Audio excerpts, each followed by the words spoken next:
21h passées de 22 minutes dans le studio feu professeur Mohamed Sissé, et vous êtes sur la modulation 103.8 de la radio Donko, la voix du savoir, informer, sensibiliser, éduquer et partager. C'est votre tout premier numéro de votre toute première émission À vous de convaincre. Une émission conçue, préparée et présentée par votre aimable serviteur que je suis, Ali Tchentiki Touré. L'émission À vous de convaincre de ce soir soit deux jeunes compétents, deux jeunes dynamiques qui n'ont que le Mali dans leur peau. Il s'agit à ma droite de Pape Diallo, qui est le fondateur du quartier général de la Révolution, si je ne me trompe pas. C'est le père fondateur du quartier général de la Révolution. N'est-ce pas, Papa? Une fois de plus, je te remercie d'avoir honoré par ta présence dans notre studio. Le deuxième à ma gauche, il s'appelle Mamadou Issa Samake. Mamadou Issa Samake est écrivain. Avec eux, il sera question de 6 thèmes si le temps nous permet, bien évidemment. Le premier thème, c'est la nouvelle taxe perçue sur les recharges téléphoniques et mobiles monnaie. Les fonds seront désormais logés dans un compte spécial qui sera géré par le président de la transition, le général d'armée Assimi Goïta. Quelle est l'impression de nos invités? Ils vont vous les dire, Inch'Allah, dans cette émission. Le deuxième thème sera consacré à l'assassinat du leader estatunitain. Il s'agit 45 ans après. Que faut-il penser de la disparition de Abdul Karim, un certain Abdul Karim Kamara, communément appelé Cabral? On va leur poser la question. Le troisième thème sera consacré.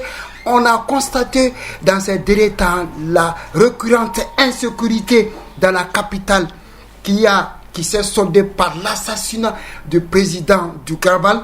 On va en discuter et puis un peu des insécurités à l'intérieur du pays. L'analyse sur la question. On va parler évidemment aussi de la paix et de la réconciliation nationale. Ça fait toujours effet débat et ça fait polémique. Faut-il négocier ou pas avec les terroristes maliens? Il s'agit de Yad et de Koumfa. On va poser la question à nos invités. Et vous, les milliers d'auditeurs qui nous suivent, vous pouvez y participer aussi à l'émission en nous envoyant des SMS et on va laisser le fixe pour que vous puissiez réagir. On va parler aussi de l'AES. On a constaté que les pays de l'AES ont tourné le dos à l'Organisation internationale de la francophonie. Quel enseignement à tirer?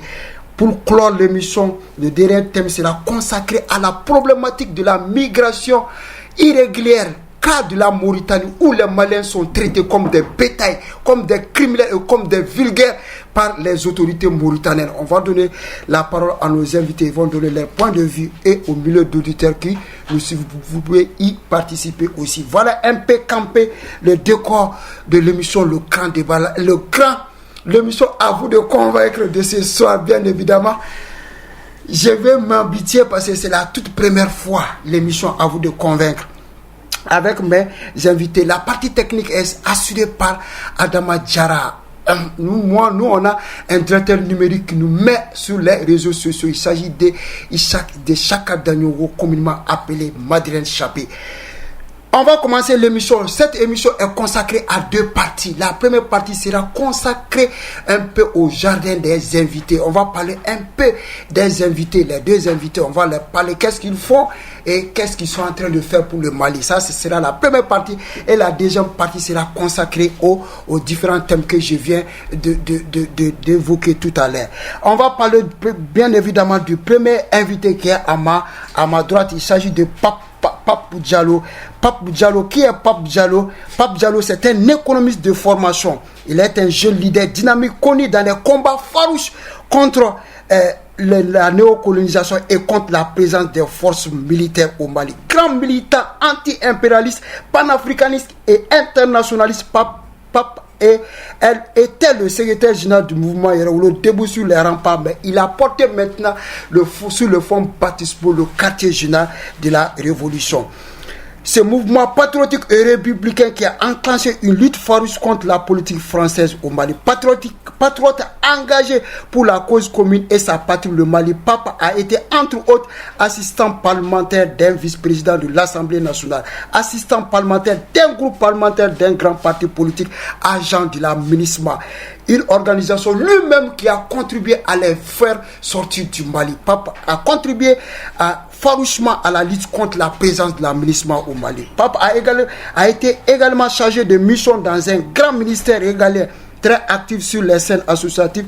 Il a tout autour été membre du mouvement Rasta Mauresma, de l'AM, association des étudiants du Mali, de l'association Maya, dirigée par l'altermondialiste Aminata Draman Traoré, et de plusieurs associations et mouvements de jeunes. Très actif aussi sur l'arène politique, Pape a milité au parti Solidarité africaine pour la démocratie et l'indépendance, SADI, avant de porter sur les fonds baptismaux avec d'autres camarades de lutte le Parlement populaire du PPP. Voilà un peu une brève présentation sur mon invité, sur mon premier invité qui est Pape Diallo.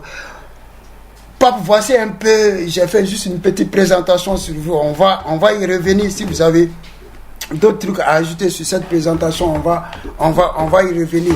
Je vais maintenant présenter mon deuxième invité qui est un écrivain aussi, un éminent écrivain. Il s'agit de Mamadou Issa Samaké, qui est un écrivain et qui a porté sur les fonds baptismaux une organisation où il s'appelle Kalamblo, qui est consacrée maintenant à la lecture. Lui, sa passion, c'est la lecture. Lui quand même, et je pense qu'il a 2 ou 3 ouvrages. Il a écrit 2 ou 3 ouvrages. 4, hein? On est à 4e ouvrage, parce que quand moi je vous connaissais, c'était 3 ouvrages. Maintenant c'était 3, maintenant c'est 4 ouvrages. C'est 4 ouvrages. On va un peu vers la partie technique avant de venir un peu parler du deuxième invité, mais ce n'est pas un souci. On va essayer de le présenter. Moi j'ai la fiche avec moi qui tarde à venir, mais ce n'est pas un souci. Au cours de l'émission je vais le présenter, mais moi j'ai fait juste une brève présentation sur vous. Si vous avez quelque chose à ajouter sur la petite présentation que j'ai eu à faire sur vous, ça sera lequel?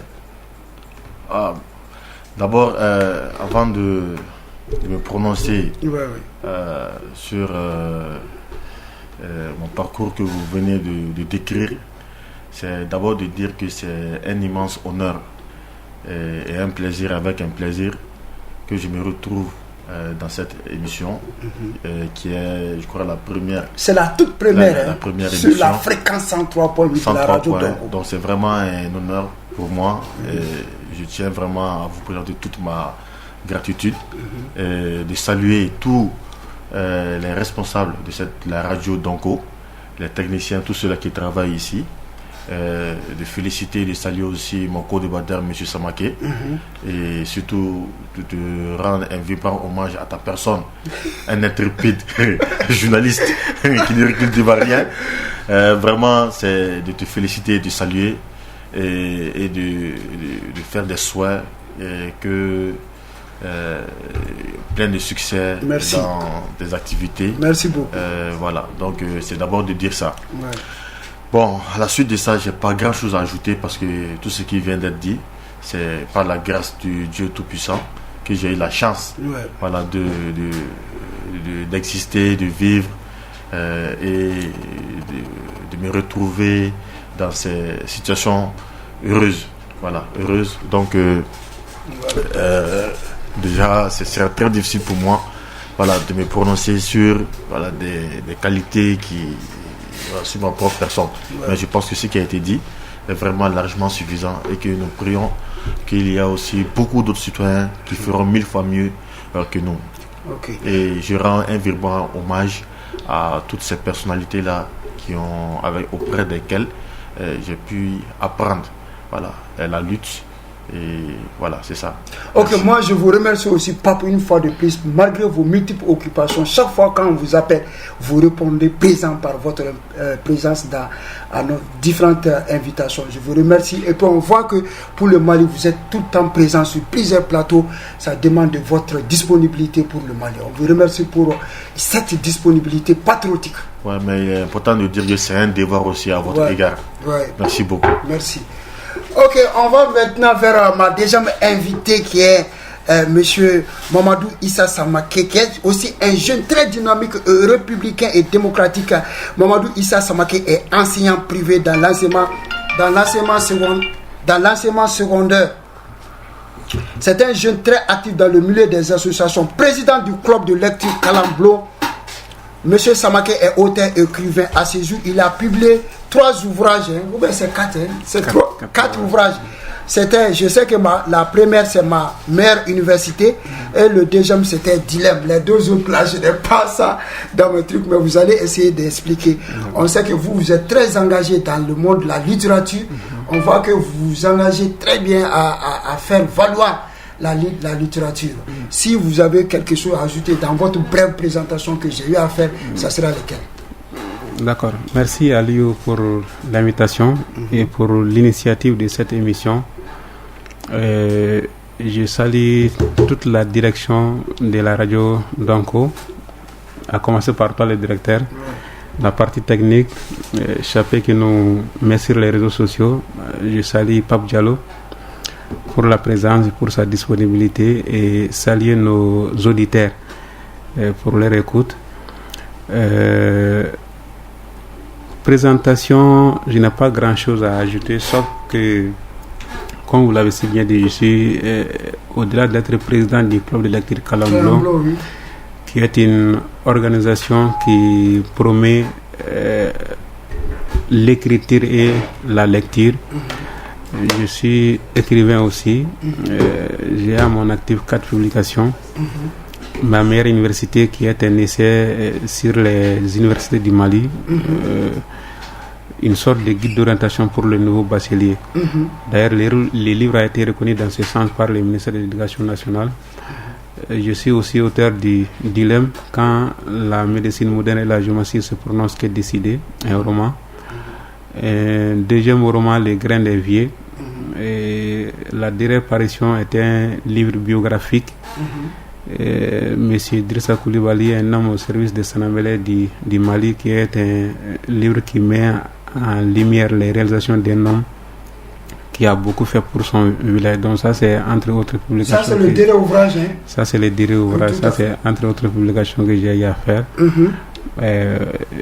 À part ça, tout ce qui a été dit me convient parfaitement. Tout à fait. Ok.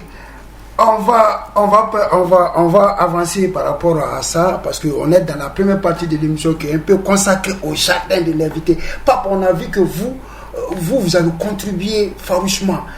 On vous a vu avec le micro, vous avez lutté farouchement contre l'impérialisme. On a vu que vous venez de porter sur le fonds baptismaux le quartier général de la Révolution, qui se porte très bien. On a vu que vous avez organisé beaucoup d'activités à ce sens. Est-ce qu'on peut savoir comment se porte le quartier général de la Révolution? Le quartier général de la Révolution se porte très bien. Comme le nom l'indique, nous sommes une organisation, entre parenthèses, phénoménale. Hein? Ouais, phénoménale, c'est-à-dire que nous ne sommes pas à peu près comme les mouvements classiques. Parce que, par exemple, au quartier général de la Révolution, il n'y a pas d'adhésion au quartier général de la Révolution. C'est le quartier général de la Révolution qui adhère aux gens. Donc, c'est pour dire simplement que la question est plus idéologique que matérielle. Voilà. Donc, nous sommes organisés pour faire la promotion de l'idéologie révolutionnaire. Ouais. Voilà. Donc, pour que cette idéologie soit beaucoup plus représentée auprès de nos décideurs, surtout au niveau des plus hautes autorités. Voilà, donc tous ceux aujourd'hui qui forment comment on appelle, et qui sont, le mot un peu m'échappe, mais afin qu'ils soient les ouvriers du quartier général de la Révolution, sont beaucoup mobilisés et motivés pour atteindre nos objectifs, qui est vraiment de faire représenter l'idéologie révolutionnaire, non seulement au niveau des décideurs, mais de la propager au sein des populations. Voilà, donc je dirais que nous portons absolument très bien. Ok, Monsieur Samake, on va vers vous. On a vu que vous aussi, vous c'est la littérature, vous contribuez à l'émergence de la littérature, vous poussez les gens à lire. On a vu que vous avez initié le club Kalamblo. Ça veut dire à chaque vendredi, vous invitez un écrivain, il va exposer son ouvrage, et les gens essaient de poser des questions. On peut savoir comment se passe le club que vous avez à initier, comment se porte le club et comment ça se passe? D'accord, merci. D'abord, le club se porte bien, sauf qu'en cette période de Ramadan, nous sommes en pause. Tout à fait. Les rencontres, on lit tous les vendredis après-midi, 15h, 17h, 2 heures de temps. Et il se trouve qu'en cette période aussi, ça commence par, ça tombe sur les moments les plus durs du jeûne. Donc c'est pourquoi on a décidé de surseoir aux activités pendant les mois de carême. Sinon, le club se porte bien. Comme vous l'avez si bien dit, chaque vendredi on fait des animations littéraires. Pas forcément qu'on invite les écrivains. Il y a parfois qu'on invite les écrivains, mais en gros c'est les membres qui exposent des livres. On fait une programmation parfois à long terme, mensuelle, parfois sur 2 semaines. Les membres programmés nous font les résumés d'un livre qu'il a choisi. Et après son résumé, on donne la parole à l'assistance pour des questions, des contributions, des critiques et suggestions. Et parfois, les thématiques abordées par les livres font objet de débats entre les membres. Au-delà de ça aussi, nous avons inséré des petites rubriques, notamment la rubrique actualité qui nous permet d'annoncer l'actualité de la semaine et de nous prononcer là-dessus. Aussi la rubrique grammaire qui consiste par un membre du club qui a recensé les différentes fautes à donner la formulation correcte de cette faute commise. Donc ça c'est notre traditionnelle activité. À côté de ça aussi, nous organisons aussi des débats thématiques, des exposés sur des thématiques importantes de la nation, notamment sur les sujets de la corruption, sur les sujets de la démocratie. Et parfois, il nous arrive d'inviter les personnalités qui sont spécialistes dans ces domaines pour que nous discutons de ces sujets. Donc, globalement, ça, c'est entre autres activités que Kalamblo mène. Et voilà comment est-ce que les choses se passent aussi au niveau de Kalamblo, qui est un club d'ailleurs ouvert à tout le monde. Voilà, donc les étudiants, les professionnels, il n'y a pas de limite d'âge, quoi. Donc tout le monde peut adhérer au club, tout le monde peut participer aux rencontres. Et tout le monde peut aussi intervenir dans le cadre d'un exposé. Ouais, mais où se trouve le club? Si moi, par exemple, je vais y participer, adhérer, comment je dois faire? La participation, comme je vous l'ai dit, la participation est libre et gratuite. Ouais, mais où se trouve? Maintenant, Kalamblo, les rencontres se tiennent à IP Smart, une université privée non loin du Pont Ordi de Niamakoro. Voilà, c'est près du Pont Ordi de Niamakoro. Okay. Maintenant, l'adhésion, si on veut être membre du club, donc il y a les droits d'adhésion qui sont à payer. C'est combien par exemple? Le droit d'adhésion c'est à 2000 francs.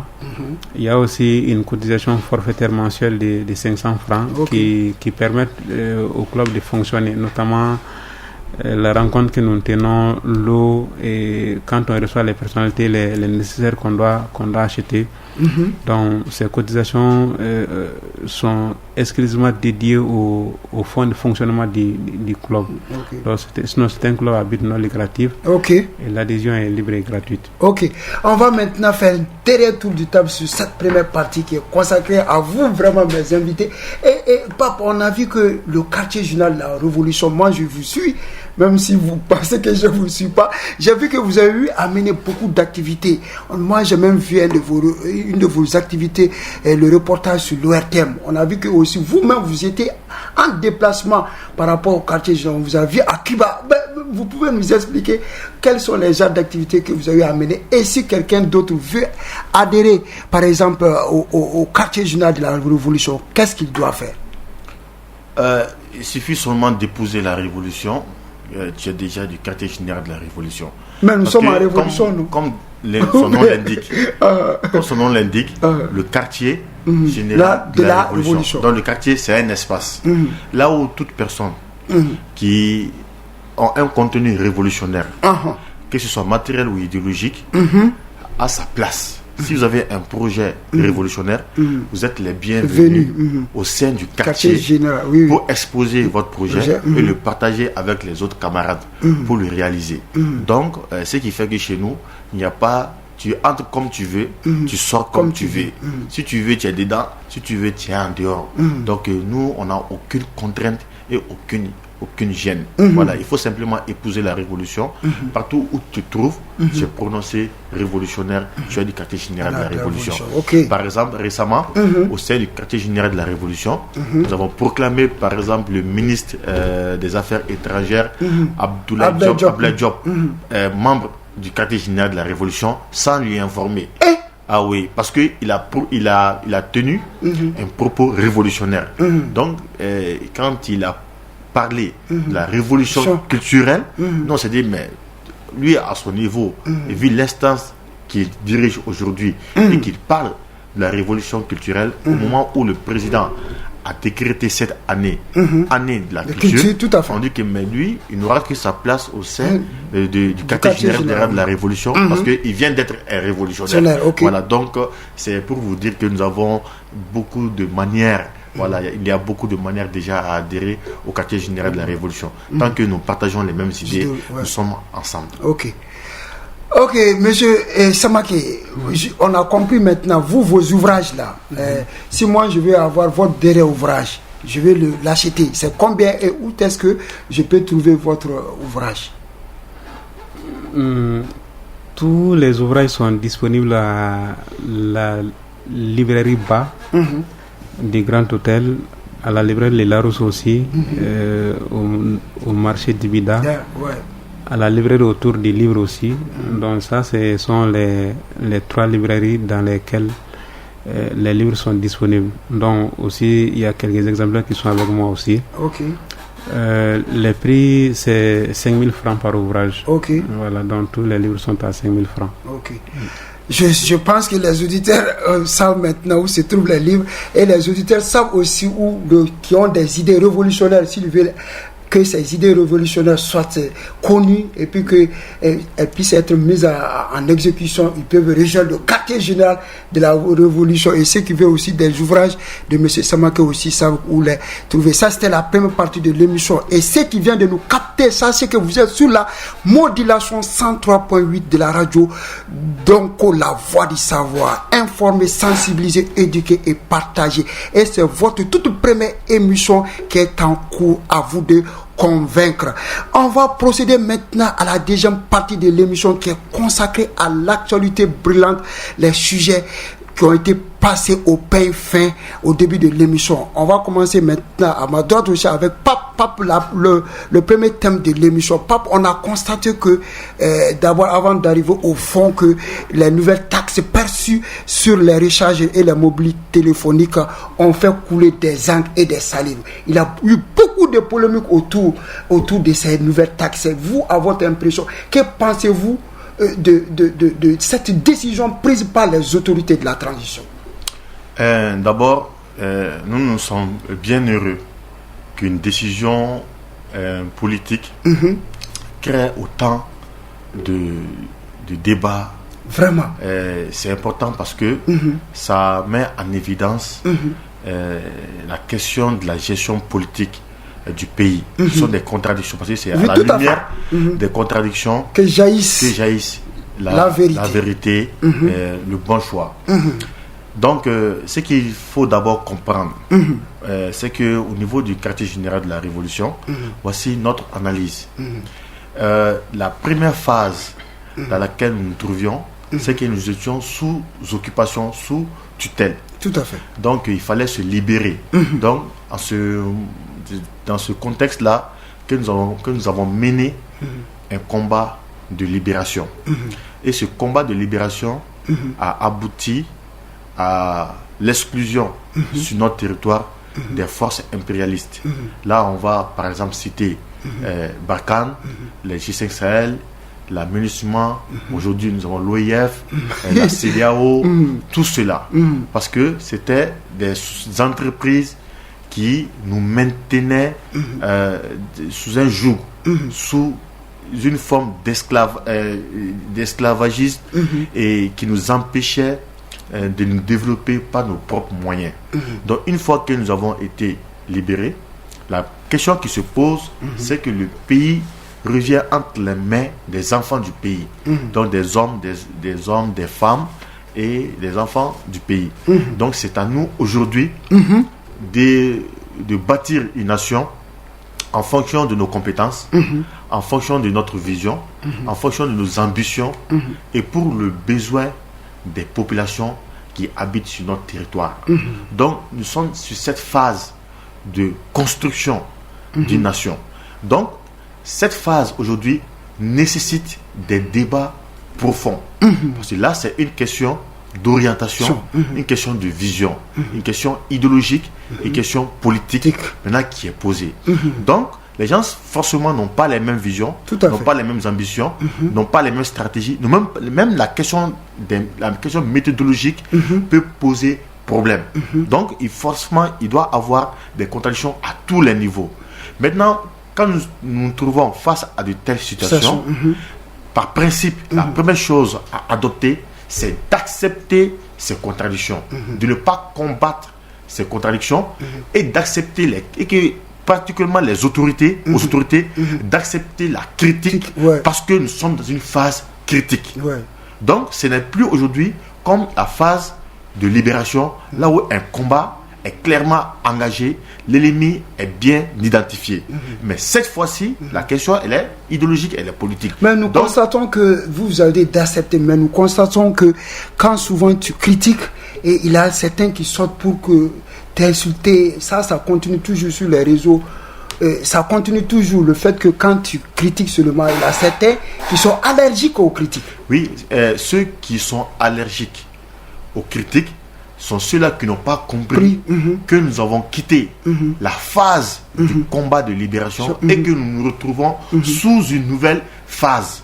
S'ils avaient compris ceci, ils n'allaient pas s'inquiéter de ces critiques. Par exemple, quand on est en guerre et quand nous sommes en paix, ce n'est pas la même chose. Tout à fait. Donc, moi je dirais pas, bon, d'autres vont nous dire que, mais attention, nous sommes toujours en guerre. Ouais, mais certains le disent. Voilà, mais il faut comprendre que ce n'est plus aujourd'hui le même contexte. Tout à fait. Ce qui est clair et net et incontestable, l'ennemi qui a été identifié aujourd'hui n'est plus sur notre territoire. Donc si la guerre, la guerre a changé de forme. Donc nous sommes à une nouvelle phase. Il faut accepter à ce moment la critique parce que nous sommes dans une étape critique. Donc c'est le premier message que je voulais d'abord émettre par rapport à ce que vous avez évoqué. Lorsque les gens se sont plaints sur la question des taxes, il y a eu certaines formes d'attaque. Mais ceux qui ont été attaqués aussi doivent comprendre que sur la question politique, sur des questions publiques, il faut accepter les coups. Non, ça c'est normal. Voilà, là, tous les coups sont permis parce que nous sommes sur la question de la liberté d'expression. Et la liberté d'expression n'a que son sens lorsqu'elle est choquante. Si une expression n'est pas choquante, ou bien si l'aspect choquant de l'expression est exclu, on ne pourra plus parler de la liberté d'expression. Donc ceux-là aujourd'hui qui ne sont pas prêts à accepter des coups sur l'expression libre ne sont pas autorisés à venir sur ce territoire-là. Donc ça c'est un. Donc ce que je veux dire d'abord, ceux-là qui ont fait la critique, qui ont critiqué ceux qui critiquent, doivent accepter que les gens critiquent. Et ceux qui critiquent aussi doivent accepter aussi qu'ils soient critiqués et doivent se préparer aussi à défendre aujourd'hui leurs intérêts. Parce que la question fondamentale, c'est de défendre l'intérêt. Maintenant, avec cette taxe, qu'est-ce qui s'est dit? Les gens ont dit, des femmes sont sorties, des hommes sont sortis pour dire que les revenus que eux ils sont, ils l'ont pas à partir d'un appui de l'État. C'est par leurs propres fonds, les propres moyens qu'ils arrivent à avoir ces revenus-là. Et c'est avec ça qu'ils gèrent leur vie. Et qu'en ce moment, on ne peut pas, sans leur consentement, les retirer. Ça, ce n'est pas, ça, c'est ce qu'ils ne veulent pas. Donc, la question qui se pose, c'est quoi? Ça veut dire que si on disait de voter la loi, une loi, pour faire cette taxation, il y aurait des opposants. Tout à fait. Ce qui pourrait être certainement même que la majorité. Donc, si nous sommes dans la démocratie, le principe fondamental, c'est la liberté d'expression de la majorité. Voilà, donc il fallait accepter. Maintenant, le contexte dans lequel ces dispositions ont été prises, il faut comprendre le contexte. C'est parce que l'une des questions critiques, quand on retire, quand on se retrouve en dehors de la prise de Kidal, l'occupation de Kidal, la question d'insécurité et tout ceci, il y avait la question de l'électricité qui posait problème. Tout à fait. Parce qu'avec ce problème d'électricité, l'emploi des travailleurs était mis en cause. Il y avait beaucoup qui ont fermé leur société et leur entreprise, dont les conséquences étaient vraiment graves.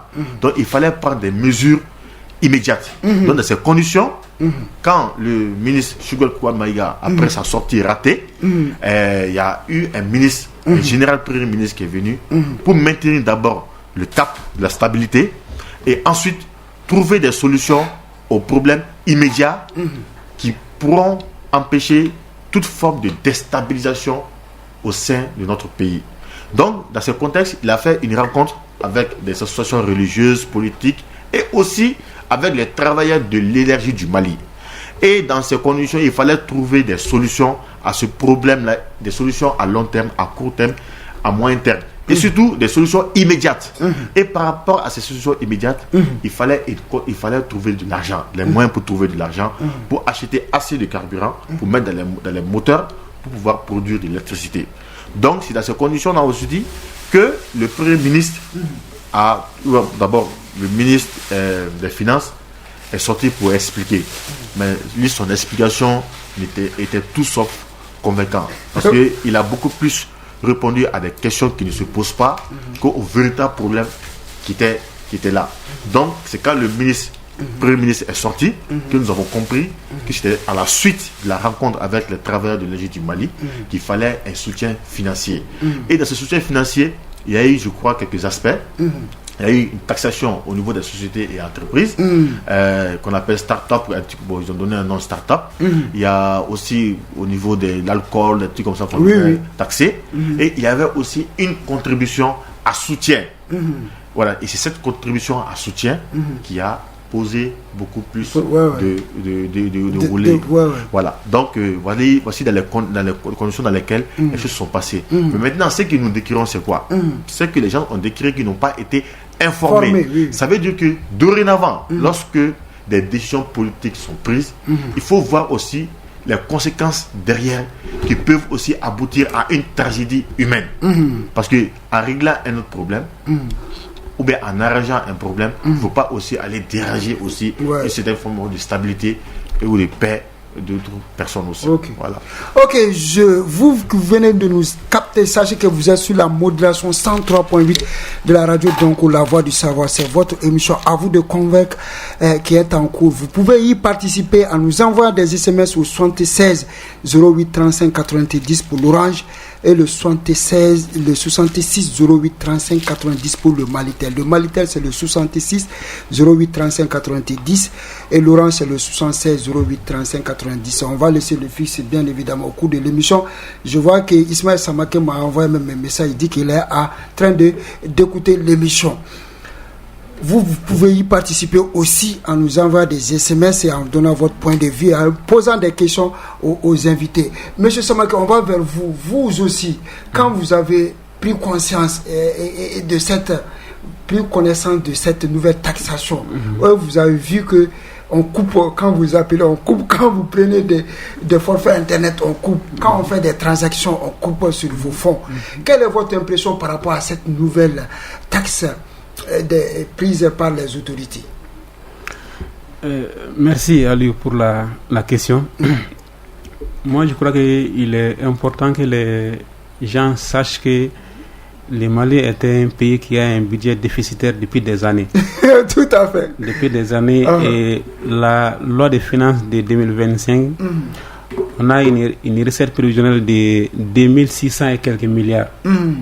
Les dépenses prévisionnelles sont de 3100 et quelques milliards. Donc on a un déficit budgétaire de plus de 400 milliards de francs CFA. Ah bon? Et d'habitude, quand un pays a des déficits budgétaires, donc ce déficit-là est comblé par deux choses. L'aide au développement et l'endettement. Le pays s'endette pour combler son déficit. Et maintenant, vous n'êtes pas sans savoir qu'avec l'arrivée des autorités de la transition, le Mali a renoncé à l'aide au développement. Oui, tout à fait. Qui s'élevait à 400 milliards et quelques. Maintenant, ça fait des années déjà qu'on n'a pas ces fonds. Et maintenant, on a toujours un budget qui est déficitaire. Que faut-il faire? Il faut peut-être s'endetter pour combler ces vides. Et vous avez aussi remarqué que nous sommes, en ces derniers temps, nous sommes trop endettés. Tout à fait. Et la dette, c'est quelque chose, si vous continuez à vous endetter sans pour autant honorer les échéances, ça va plonger le pays à long terme. Donc, face à un déficit de plus de 400 milliards, que faut-il faire? Faut-il s'endetter? Ça, c'était un moyen. Mais il est important de trouver d'autres sources de revenus qui puissent combler ces vides-là. Moi, je crois que les gens parlent de la crise énergétique de autres, mais dans un cadre général, ça vient de là. Déficit budgétaire, il faut trouver d'autres sources de revenus. Donc, les nouvelles taxes peuvent être un moyen de ça. Je crois que la majorité des Maliens ont applaudi ici quand on a renoncé à l'aide au développement. Tout à fait. Voyant en cela une affirmation de notre souveraineté. Or, on sait que nous sommes un pays qui a besoin d'argent. Donc, que faut-il faire? Il faut mobiliser la population pour que nous ayons plus de recettes. Maintenant, les taxes interviennent dans ces cadres-là. Moi, c'est vrai, ça fait un peu mal quand on voit que c'est les pauvres citoyens qui sont taxés. Mais pour moi, ce n'est pas les taxes même qui font mal. Ça, c'est la recette budgétaire. Les impôts contribuent à hauteur de 53 et quelques %. La recette budgétaire de l'État. Maintenant, vous voyez que quand on essaie de voir ces impôts et taxes que les populations payent sont censés avoir de l'impact sur leur quotidien. Mais prenez tous les domaines. Quand vous prenez le secteur les transports, les routes, quel Malien peut dire aujourd'hui qu'il est satisfait de l'état de nos routes? Il n'y en a pas. Quand vous prenez le secteur de la santé, qui peut dire aujourd'hui que nos hôpitaux publics font des prestations satisfaisantes? Vous trouverez rarement des Maliens qui vous diront cela. Quand vous prenez le domaine de l'éducation, qui peut dire aujourd'hui que l'éducation malienne est en bonne santé? Personne ne pourrait le dire. Quand vous prenez aussi le domaine de l'accès à l'eau potable, il y a des populations jusqu'à présent qui n'ont pas accès à l'eau potable.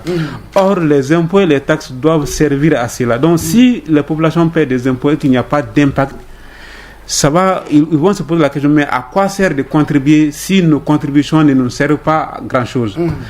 Et l'année de même aussi pour ces nouvelles taxes qui sont instaurées. Et au même moment aussi où nous avons les rapports des différentes institutions de contrôle qui font des états des milliards de francs CFA détournés chaque année. Tout à fait. Donc la population paie des impôts et taxes pour que ces impôts et taxes puissent être investis dans les infrastructures sociales de base, mais au même moment on dit qu'il y a des milliards qui sont détournés chaque année et parfois il n'y a même pas de sanctions. Vous voyez, maintenant les taxes, beaucoup de gens se posent la question, est-ce que ces taxes-là seront investis à bon escient? C'est ça la principale question. Moi je crois que le vin est tiré, il faut le boire, peu importe les contestations. On sait déjà que l'ordonnance a été déjà signé, les décrets d'application a été déjà signé, donc les taxes sont entrées en vigueur. Maintenant, que faut-il faire? Il faut maintenant se poser la question, qu'est-ce que nous devons faire avec ces fonds? Qu'est-ce que la population doit faire? Ça, c'est peut-être de veiller à la gestion correcte de ces fonds-là. Il y a un comité de pilotage qui est créé. Les gens disent que le fonds est rattaché au président de la transition. Ce n'est pas le président de la transition qui gère. Il y a un comité de pilotage qui est créé et qui est présidé par le secrétaire général de la présidence.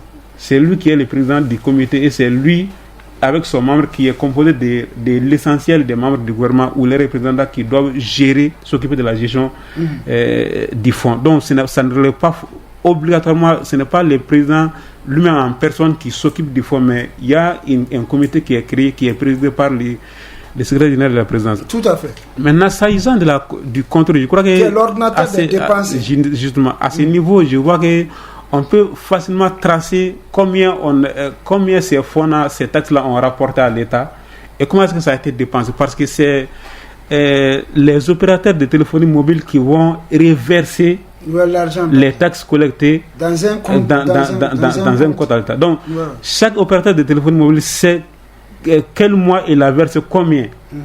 Comme on a 3 opérateurs de téléphonie mobile, on sait que chaque opérateur sait combien il a versé à l'État, et partant de là, on peut facilement tracer la somme qui a été collectée par l'année. Maintenant, comment est-ce que ces fonds seront investis? On peut aussi facilement contrôler ça. Moi, je crois que le souci principal de la plupart des citoyens, ça, c'est la gestion de ces fonds. Et ces fonds-là seront gérés comme il le faut, comme il se doit. Moi, je crois qu'avec, à ces côtés, à ces niveaux, les autorités doivent vraiment faire de cela, doivent surveiller vigoureusement la gestion de ces fonds, qu'il n'y ait pas un seul franc de fonds détournés. Je vois des gens dire qui essaient de sensibiliser les gens en disant que c'est grâce à ces fonds que nous avons de l'électricité 19h/24. Je vous rappelle que bien avant l'instauration de ces fonds, il a été annoncé que pendant le mois de Ramadan, l'EDEM s'efforcera de faire une fourniture de 19h/24. Ça n'a rien à voir avec les fonds. D'ailleurs, pour vous prouver que ce n'est pas les fonds qui servent à acheter du carburant actuellement pour l'EDEM, on a dit que le reversement est mensuel. Les taxes sont entrées en vigueur le 5 mars, si je ne me trompe pas. Et on peut dire que jusqu'à présent, il n'y a pas un franc dans la caisse du fonds. Parce que c'est à la fin de chaque mois qu'on doit reverser les fonds collectés. Donc, induire les populations en erreur disant que c'est grâce aux fonds collectés qu'on a aujourd'hui de l'énergie, tel n'est pas le cas. Mais ce que moi je pourrais dire, il faut surtout vraiment que l'État essaie de faire de faire en sorte qu'il y ait une transparence autour de la gestion de ces fonds pour que la population puisse sentir l'effet de ces taxes qui seront collectées. Moi, je crois qu'avec ça pourrait peut-être soulager la population et à long terme, les gens pourraient supporter s'ils voient l'impact de ces fonds qui sont collectés. Ok, 22h passées de 4 minutes dans le studio fait professeur Mohamed Cissé de la radio Donko. C'est votre émission À vous de convaincre qui est en cours. On va vers vous, Pape, on a constaté que ces fonds seront gérés par la présidence et que c'est le président lui-même qui a pris en main la gestion de ces fonds parce que les dépenses seront exécuté par le secrétaire général de la présidence. Il vient de parler d'une commission qui a été mise en place, constituée par le ministre de l'économie, notre ministre même, le ministre de la communication. Quelle est votre impression par rapport à fait que, parce qu'on est habitué à ce que les fonds soient versés directement au trésor, mais on constate que ces fonds seront versés dans une autre compte qui seront exécutés et qui seront gérés par le président. Est-ce que ce n'est pas une manière pour le président d'éviter à ce que cet argent ne soit pas détourné, parce que on a l'habitude, comme M. Samake vient de le dire souvent, l'argent disparaît ici. Comme il disparaît. Ouais, mais c'est évident qu'il y a une crise de confiance, n'est-ce pas, au sein de la haute administration, n'est-ce pas, parce qu'il y a déjà des ministères qui peuvent parfaitement bien traiter ce sujet, mais si le président aujourd'hui met ça à côté de lui, ça veut dire qu'il y a une question de méfiance face à l'administration générale. Est-ce que ce n'est pas une manière pour lui de bien veiller à ça? Oui, mais c'est ça. Mais si, si les choses sont claires, le président n'aura pas à faire tout ceci. Donc ça pose un véritable problème de méfiance au sein de la gestion, au sein des gestionnaires de ce pays-là. Donc c'est d'abord ce problème qu'il y a là. Mais maintenant, par rapport à ce que M. Samake vient de dire, il a parlé de la gestion de ce fonds. Mais ce qu'il y a aussi, la question fondamentale qui est là aussi, c'est que ces fonds, comment ces fonds devraient être alimenté. L'alimentation de ces fonds, c'est la question fondamentale. Parce que on dit trop d'impôts tue l'impôt. Ouais. À force de trop faire contribuer les gens, en fait, ça peut créer encore des problèmes. Et moi, je pense que c'est une paresse intellectuelle, c'est une paresse dans le travail de ceux-là qui doivent penser, analyser et proposer des solutions concrètes. Et à chaque fois qu'on attend le ministre, parce que moi, quand j'ai attendu l'intervention du ministre des Finances, mais la première conclusion que j'ai eue en tête, je me suis dit, mais attention, le président s'est fait piéger. Comment? Il s'est fait piéger. Parce que durant ces 5 ans, aujourd'hui, on vient de comprendre que notre économie n'est pas assise sur les véritables potentiels de notre pays. Nos potentiels économiques. C'est quoi nos potentiels économiques? C'est l'agriculture, c'est l'élevage, ce sont nos matières premières. C'est la question de l'industrialisation du pays qui devrait être posée. C'est à partir de là qu'on devrait avoir une croissance économique qui devrait aujourd'hui alimenter ces différents fonds pour trouver des solutions à ces problèmes, au lieu d'aller se balader au niveau des entreprises, dans la poche des pauvres citoyens, les coopter des petites sommes pour aller régler des problèmes immédiats. Ça veut dire que le ministre des Finances a été incompétent à son poste. Il faut le dire clairement, il faut le dire suffisamment.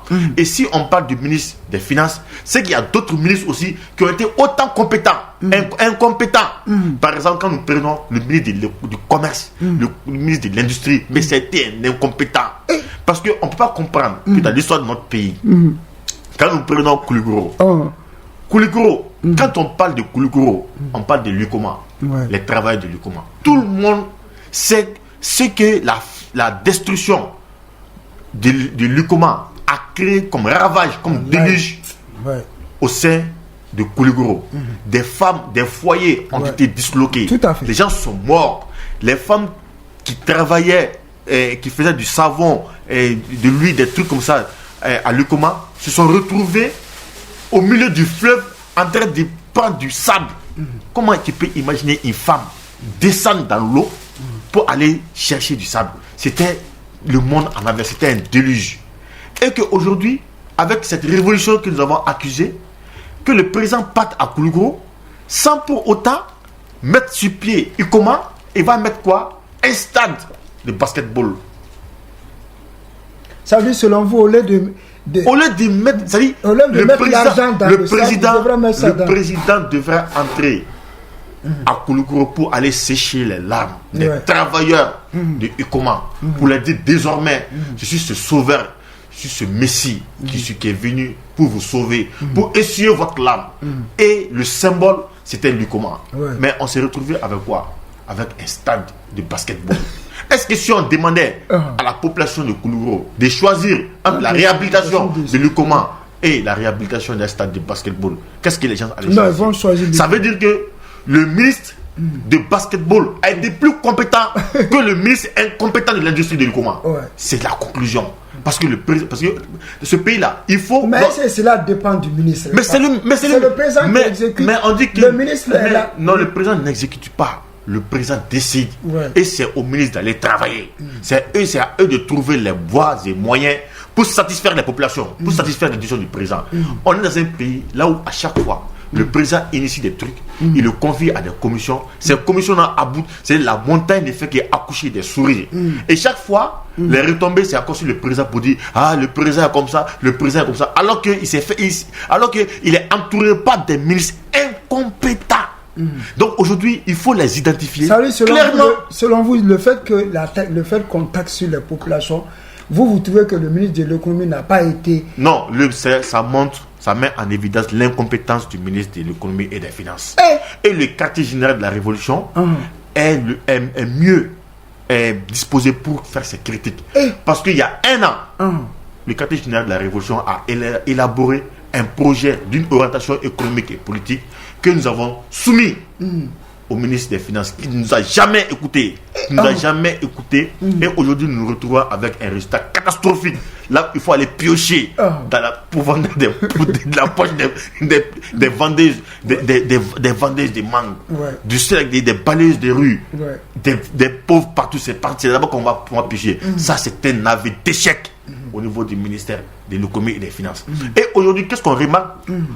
La majorité de ces ministres vont se cacher devant le résultat honorifique du ministre de la Défense qui a fourni aujourd'hui, doté notre armée des armes les plus sophistiquées. Aujourd'hui, qui fait un succès. Aujourd'hui, tous ces gens qui sont des l'armée monte en puissance, l'armée monte en puissance. Pourquoi on ne dit pas que l'agriculture monte en puissance? Pourquoi on ne dit pas que l'industrie monte en puissance? Pourquoi on ne dit pas que l'économie monte en puissance? Pourquoi on ne dit pas que l'éducation nationale monte en puissance? Pourquoi on ne dit pas que la culture malienne monte en puissance? Mais le fait que le ministère aussi de la Défense a monté en puissance, parce que c'est le ministère qui a le plus de budget. On a investi presque, on a diminué tout le budget des autres ministères. On a donné son ministère de la Défense. Ce sont des expressions. C'est une manière de noyer le poisson dans l'eau. Parce que c'est clair et net, notre économie aujourd'hui n'est pas en train de s'asseoir sur le potentiel réel de notre nation. C'est ça le problème.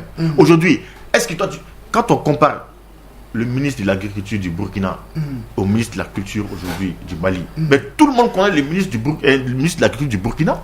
Tout le monde, même si tu n'es pas burkinabé, tu le connais. La question qui est posée aujourd'hui au Burkina et les questions qui sont posées aujourd'hui au Mali ne sont même pas les mêmes.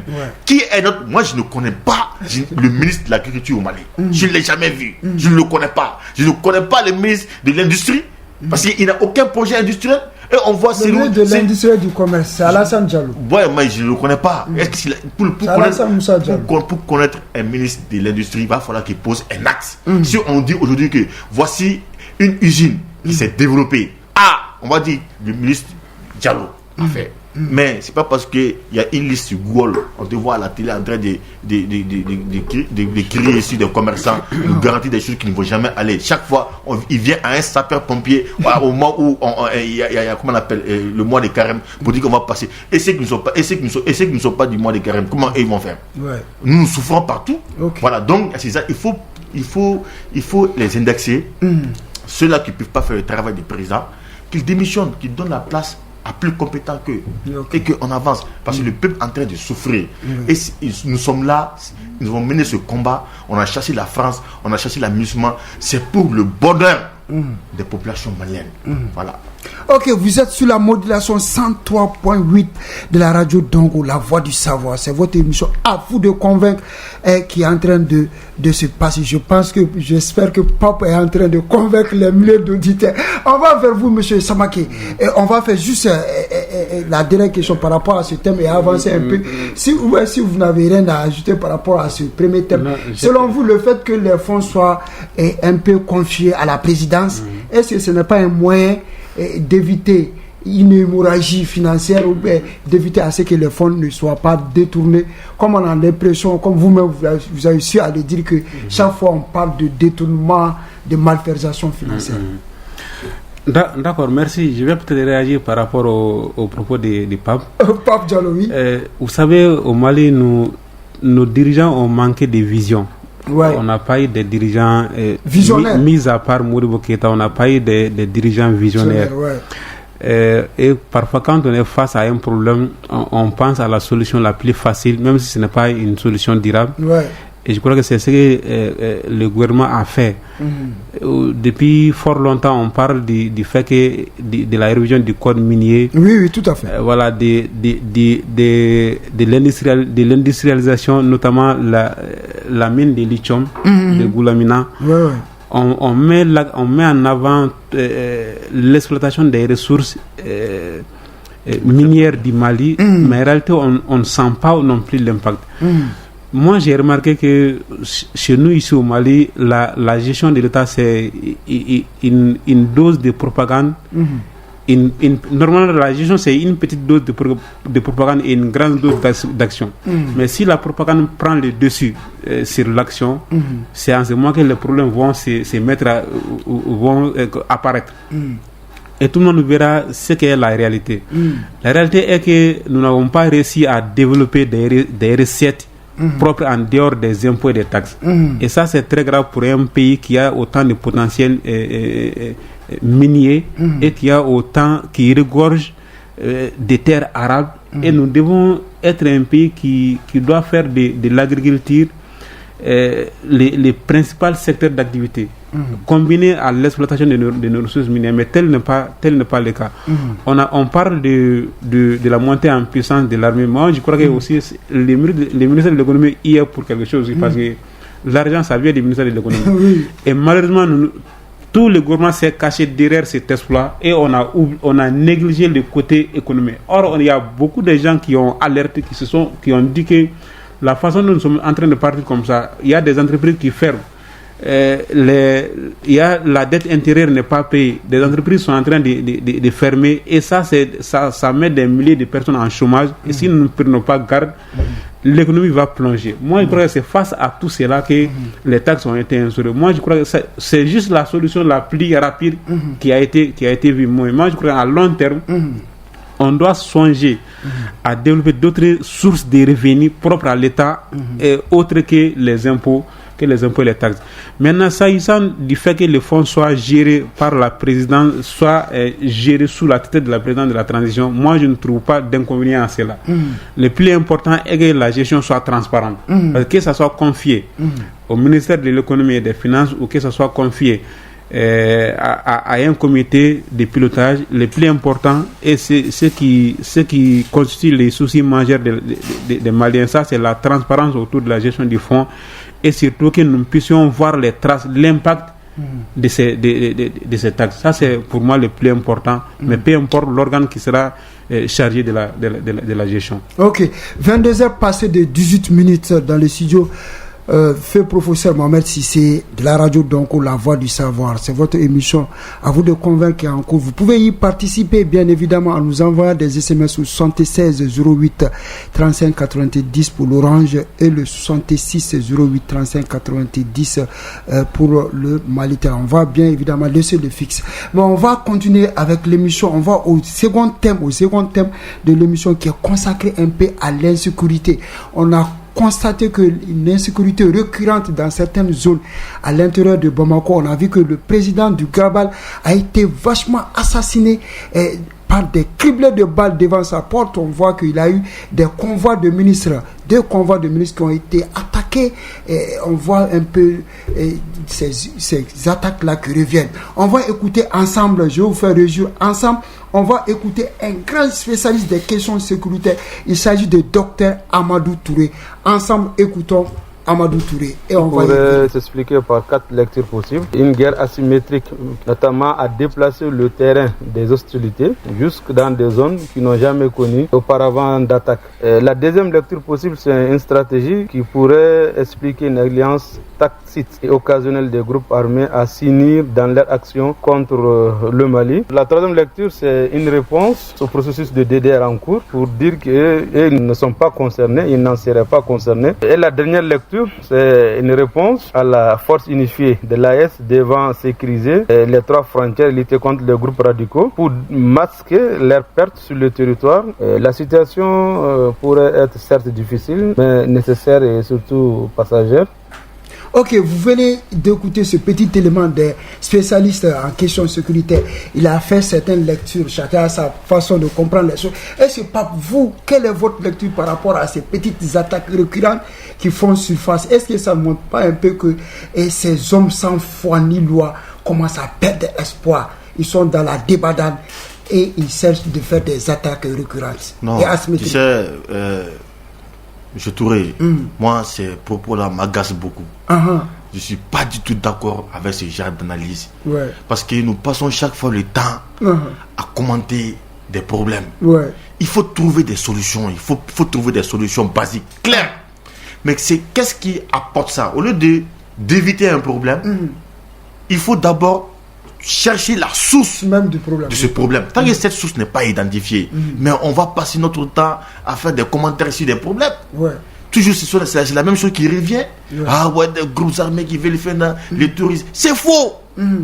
C'est un cas social. Parce que paix d'abord à l'âme de notre père qui a été assassiné. Et c'est pas, selon vous, son assassinat, est-ce que c'est pas un règlement de compte ou bien mais personne ne peut dire de quoi il s'agit aujourd'hui. Parce que le véritable problème n'est pas attaqué. Avant que lui soit assassinés. On sait qu'il y a des imams aussi qui a quitté, comment on appelle, la mosquée, je crois, après la prière du Fajri là, mais qui a été poignardé. Ouais. Mais nous sommes dans une société là où ces mots-là existent. Qu'est-ce qui est à la source de ces mots? C'est une question de justice. Ouais. Les gens sont en train de, comment le mot m'échappe, de se rendre justice par eux-mêmes. Parce que personne n'a confiance à cette justice-là au Mali. Personne n'a confiance à cette justice. Quand le ministre est sorti pour dire que 72%, oui. mais j'ai dit, mais à partir de quelles données? Aujourd'hui, les peuples maliens, les populations maliennes, les populations sont assis. Non, les populations ont peur de la police, de sa police. Les populations ont peur de la gendarmerie. Ouais. Les populations ont peur du procureur. Les populations ont peur du juge. Parce que les lois de la République ont été prises sans le consentement du peuple. Clé Coutier, on t'arrête, on te dit que tu n'as pas le droit à faire ça. Ouais. Alors qu'on dit que mais tu ne comprends pas, tu dis pourquoi. On dit que la loi est prise. On est dans une société là où on dit que nul n'est ignoré la loi. Alors qu'aucune loi n'a été prise avec le consentement du peuple. Nous sommes dans un système qui crée ces problèmes-là. Il faut s'attaquer au système. Et ce système, ce n'est rien d'autre qu'une question d'oligarchie. Quelques personnes qui se prennent pour des superman, des super-humains, sont eux qui sont en train de prendre en otage le pouvoir du peuple. Et qui n'arrivent pas à user de ce pouvoir pour apporter une sûreté nationale. C'est ça qui est c'est une question de compétence. C'est une oligarchie que nous devons combattre. Parce que depuis lors, on dit la constitution du Mali a été copiée sur celle de la France, la constitution du Mali n'est pas bonne, elle n'est pas bonne. Mais elle n'est pas bonne. C'est quoi le problème fondamental de cette constitution? C'est juste une prise d'otage du pouvoir qui appartient au peuple et qui est revenu à quelques personnes. C'est pour cela aujourd'hui, quand vous avez un peu de moyens, vous avez un paraministre ou bien député, ou bien vous avez un galon de capitaine, ou bien de commandant, ou bien vous avez le droit de fermer votre vie comme vous voulez, des voitures, une fille qui s'est mariée à un policier se tape le truc comme elle veut, mais et toi qui n'as pas ce pouvoir, mais tu es réprimé dans la société par jour. Aujourd'hui, dans tous les secteurs, les gens sont fâchés. Parce que c'est celui qui a les moyens matériels, qui est un dieu. Ça veut dire, vous voulez dire que c'est toujours le népotisme qui compte. C'est une catastrophe sociétale qui est là. Et c'est à ça qu'il faut s'attaquer. Il faut réorganiser notre société conformément à notre culture. Nous sommes dans notre année de la culture. Monsieur Samake, aujourd'hui, moi je suis vraiment très heureux et très touché de me retrouver face à lui. Et aujourd'hui, on doit les rendre un vibrant hommage. On doit chercher à les rencontrer. Lui, comme beaucoup de personnes qui sont étouffées dans la société, on ne sait même pas où est-ce qu'ils existent. Parce qu'il y a des patrons qui sont là depuis longtemps, qui ne connaissent absolument rien, qui ne sont pas étudiés à l'extérieur, des formatés, des Français, des grands titres. Mais aujourd'hui, dans ses livres, tout ce qu'il a dit, mais ça porte sur le Mali. Il parle de la promotion d'un monsieur dans un village. Je vais vous dire quelque chose. Moi, j'ai échangé un jour avec un monsieur. Il m'a raconté une histoire. Moi, ça m'a choqué. Il dit que, je vais dire ça un peu en français, quand ils sont petits là, dans leur village, ils vont dans la forêt. Quand ils partent dans la forêt, quand ils tuent une écureuil, il revient à la maison, il donne l'écureuil là à la maman, qui met ça, qui sèche ça au soleil, et après qu'il l'écrase et qu'il met dans la sauce. Mais quand il a dit ça, moi j'ai été étonné, parce que j'ai dit que moi, à la place de cet enfant là, je vais au champ, je vois une écureuil, je la tue, je la mange. Mais eux, au lieu de manger l'écureuil dans le champ, ils ramènent l'écureuil à la maison et on sèche et on met ça dans la sauce. Qu'est-ce qui empêche un enfant de 6 ans, 11 ans jusqu'à 13 ans de tuer une écureuil, de refuser de manger et de ramener à la maison? Si ce n'est pas une éducation culturelle fondamentale, sociétale, bien organisée, est-ce qu'il va le faire? Non. Donc ça veut dire qu'aujourd'hui nous avons des valeurs que nous devons aller puiser au sein des populations. Mais il n'existe aucun canal qui permet aujourd'hui à ce que l'intelligence populaire puisse être exprimée et appliquée au plus haut sommet de l'État. Voici un problème, parce que pratiquement la majorité des gars qui sont autour du président, c'est l'ancien système. Il faut les balayer complètement. Il faut laver l'administration autour du président, ramener la véritable révolution. C'est ça. Voici pourquoi nous avons élaboré des projets. Donc, c'est pour dire que cette question de sécurité qui a été en train d'être analysée par des, entre parenthèses, des experts experts de quoi en quoi. Ces gars ne connaissent pas au Mali. On parle de l'AIS, une armée, mais ce sont des rigolos. Les terroristes n'existent pas. Même quand nous parlons des contradictions entre l'ethnocentrisme, tout ce qu'on dit, mais c'est comme ces contradictions, ces conflits intercommunautaires, interethniques, interraciales, tout ça. Mais avant qu'elles ne viennent, qu'est-ce qui existait? Il y avait des contradictions entre les travailleurs, par exemple, les paysans et les comment on appelle ceux qui font l'élevage. Oui. Mais essayons de voir, il y avait des contradictions parce que les Peuls qui sont aujourd'hui, comment on appelle, des bergers, les bergers, leurs troupeaux.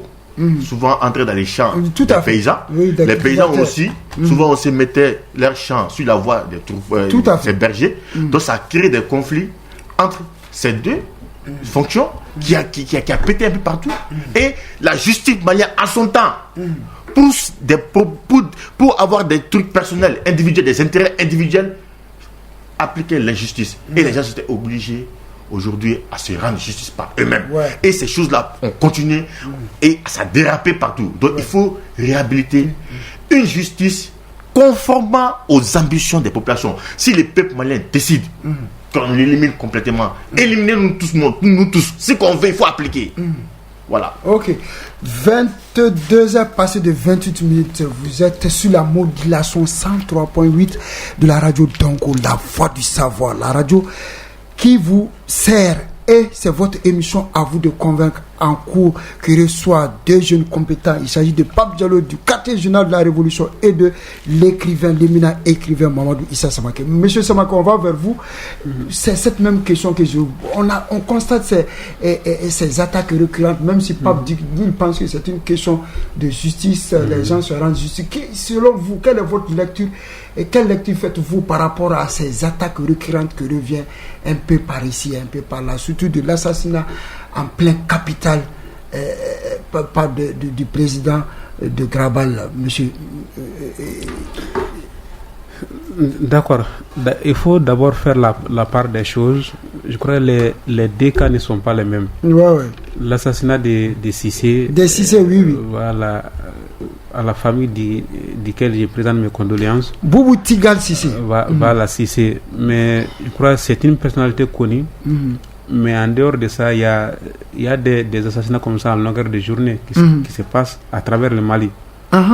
Mais bien sûr, il y a des assassinats comme ça qui se passent à travers le Mali sans que ça ne soit mis sur les réseaux sociaux, sans que ça ne soit publié. Et un mari qui assassine sa femme, des frères qui s'entretuent, des amis qui se trahissent. Il y a des assassinats comme ça en longueur de journée au Mali. Et comme l'a dit Pape Diallo, c'est dans la plupart des cas l'injustice qui provoque cela. Quand les gens n'ont pas confiance en leur justice pour aller leur confier leurs affaires, ou quand les gens ont le sentiment que la justice ne sera pas rendue, ou pire encore, quand les gens sentent qu'ils ont été victimes d'une décision de justice, parfois ça les pousse à rendre justice eux-mêmes. Donc ça c'est la plupart des cas. Soit on n'a pas confiance à la justice pour porter devant elle son affaire, soit la justice a mal jugé l'affaire et une partie se sent lésée et tente de rendre justice elle-même. Voilà, soit tout simplement on rend justice soi-même. Maintenant, il y a quelque chose de fondamental que nous avons qui se dégrade dans notre société. À l'époque de nos grands-parents, il y avait vraiment un mécanisme d'intervention qui permettait, sans pourtant aller à la justice, qui permettait de décanter des situations, d'anticiper les conflits ou même s'il y avait des conflits, d'essayer d'y mettre fin à travers les dialogues. Les imams, les chefferies qui s'impliquaient dans les conflits entre membres d'une famille ou entre membres d'une société, qui permettaient vraiment d'éviter les pires sans pour autant aller au tribunal. Mais de nos jours, parfois, ces mécanismes ne fonctionnent plus comme avant. Donc, ce qui fait que les gens, non seulement ils ne confient pas leurs affaires à ces chefs religieux et traditionnels, mais aussi l'affaire n'est pas confiée non plus à la justice. Donc, ce qui fait qu'il peut y avoir couramment des assassinats comme ça, des règlements de compte entre citoyens. Maintenant, s'agissant des attaques de convois ministériels, et puis... ça c'est, je vois en cela l'acte des terroristes. Maintenant, dans un pays en guerre et contre le terrorisme, parfois les attaques de ce genre sont monnaie courante.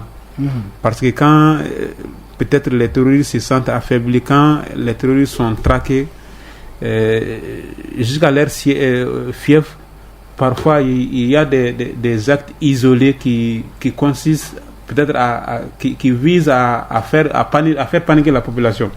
Moi je vois en ces dernières attaques comme étant vraiment des actes de désespoir de la part des terroristes, mais aussi désespéré que soit l'acte, il faut vraiment que nos autorités soient vigilants et surtout qu'il y ait un contrôle rigoureux sur nos routes.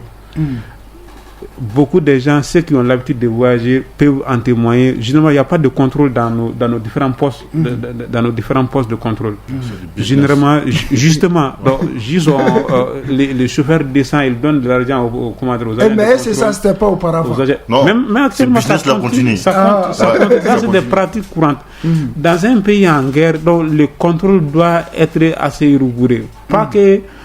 Pas contre les citoyens, mais il faut vraiment, quand il y a une doute sur l'identité d'une personne, il faut vraiment avoir le cœur net sur il faut vraiment chercher à aller en profondeur, connaître la personne avant de le laisser partir. Mais de nos jours, les gens rentrent comme ils sortent, sans contrôle ni rien. Quand tu dis que tu n'as pas de carte d'identité, tu payes une somme et on te laisse partir sans contrôle. Donc ce qui fait que les gens peuvent se retrouver facilement d'un point A à un point B sans contrôle. Et dans une grande ville comme la capitale ou dans les quartiers périphériques de Bamako, il peut y avoir facilement des attaques. Donc moi je dirais vraiment à nos autorités vraiment de renforcer le contrôle, d'être vigilants. Et même aussi à la population d'être vigilante, parce que quand on est dans une période d'insécurité, tout le monde doit être vigilant. Les citoyens, les agents de contrôle, tout le monde doit être vigilant. Voilà, ça c'est mon avis par rapport à ces attaques récurrentes. Maintenant, s'agissant de la justice, il faut vraiment, les statistiques qui ont été données par les ministres de la justice. Il dit à 110% que moi je ne connais personne qui s'est reconnu dans ces données. Il faut vraiment que nous essayons vraiment de revoir notre justice, sinon pratiquement... Le ministre disait qu'auparavant c'était 30%, mais actuellement avec eux, les statistiques là c'est 110%. Peut-être même que c'est pire. Peut-être même que franchement, en réalité, les gens n'ont pas confiance à la justice. Moi, personnellement, j'ai pas confiance. Vous voyez, donc ça, c'est vraiment un problème que les autorités doivent vraiment chercher à revoir si nous voulons un pays stable et apaisé. Ok, si nous voulons un pays stable et apaisé, 22 heures passé de 34 minutes dans le studio Feu Professeur Mohamed Cissé de la radio Donko, la voix du savoir. Vous pouvez continuer de nous envoyer des SMS. Je vois qu'il y en a beaucoup. On va les lire, Inch'Allah, et poser des questions à nos invités sur tous les thèmes évoqués dans l'émission À vous de convaincre en cours. On va continuer. On va au second thème consacré à la paix et à la réconciliation nationale. Faut-il ou pas négocier avec les terroristes Malayad et Kounfa? Faut-il ou pas négocier avec Yad et Kounfa? On a vu que cette question de négocier avec ces deux terroristes qui ont sémé la terreur et la désolation, qui ont coupé des têtes, qui ont brûlé des femmes enceintes ici, fait toujours reface. Ça fait toujours refait. C'est-à-dire c'est le refrain qui revient toujours sur la place publique. Dans tous les dialogues qui ont eu a eu à se faire dans notre pays. On a constaté que même récemment dans le dialogue intermalais, cette question est revenue. J'ai même les propos de Ousmane Issoufou, si vous me le permettez, on peut l'écouter, qui a parlé, la même question est revenue lors de la rédaction de la charte pour la paix et la réconciliation nationale. Faut-il négocier avec ces deux gens-là? Et selon vous, Pape, avant qu'on écoute, je vois qu'on est un peu plus par le temps, on a beaucoup avant d'écouter Ousmane Issoufou, est-ce que vous, à votre question, Pape, pensez-vous qu'on doit négocier ou pas avec les terroristes malais, Yad et Amadou Koufa? D'abord, avant de répondre, moi je souhaiterais quand même attirer l'attention de les nouvelles autorités sur la génération des vieux. C'est le moment de se débarrasser de la génération de ces vieux qui ont géré le pays et qui n'ont jamais apporté de solution. Aujourd'hui, c'est une nouvelle génération. Avançons, faisons mieux que ces vieux quand ils étaient jeunes. Ces vieux ne peuvent rien nous apporter aujourd'hui. Ils sont fatigués. Ils doivent se reposer. Mais c'est la jeunesse. Ça, non, laisse tomber. Mais attends, Assimi Goïta, il est jeune. Ouais. Voilà, donc on ne peut pas aujourd'hui dire que la jeunesse n'est pas efficace. Assimi Goïta, c'est qu'il a réussi à 2-3 ans avec les Sadio Camara et ses autres compagnons. Mais toutes les 30-40 ans qui sont passés, ils n'ont jamais pu régler le problème. Donc, pour revenir à ta question, d'abord, le problème est posé d'une telle manière que les politiciens véreux dans ce pays font usage de certains termes pour rehausser leur position politique. Récemment, la personne qui s'est prononcée sur la question de la négociation n'est d'autre que Moussa Mara.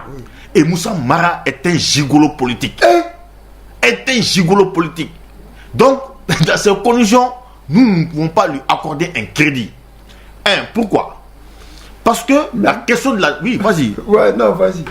Même avant Moussa Mara, cette question de négocier avec ça a été toujours dans les... je vais t'expliquer. C'est une question de rapport de force.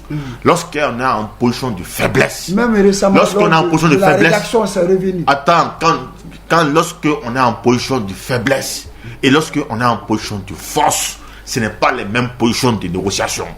Ce n'est pas les mêmes positions de s'exprimer sur la table de négociation. Négocier avec qui, en tant que qui? C'est la question fondamentale. Moussa Mara qui est là, qui vient parler maintenant de la négociation.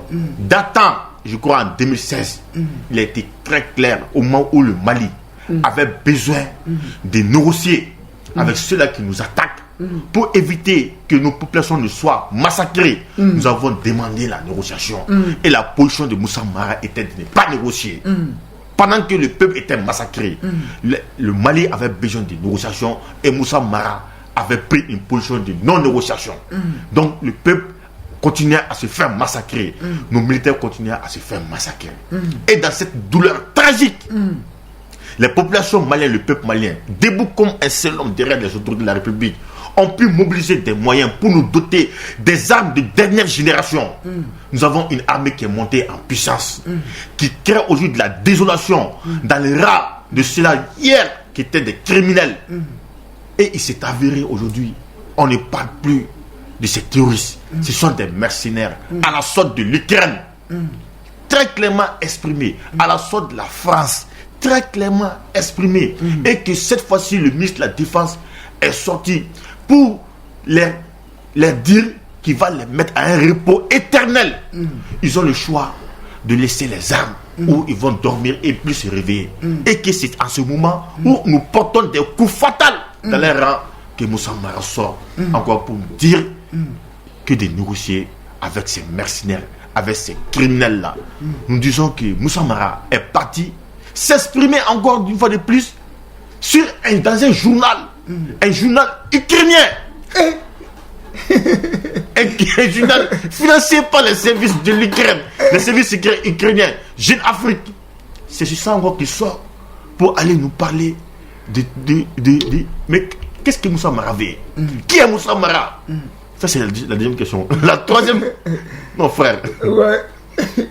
Ça dit, souvent, c'est quand je dis que c'est un gigolo politique, C'est pour dire que nous ne devons pas trop nous intéresser à propos de Moussa Mara. Moussa Mara vient d'un parti qui dit Yelema.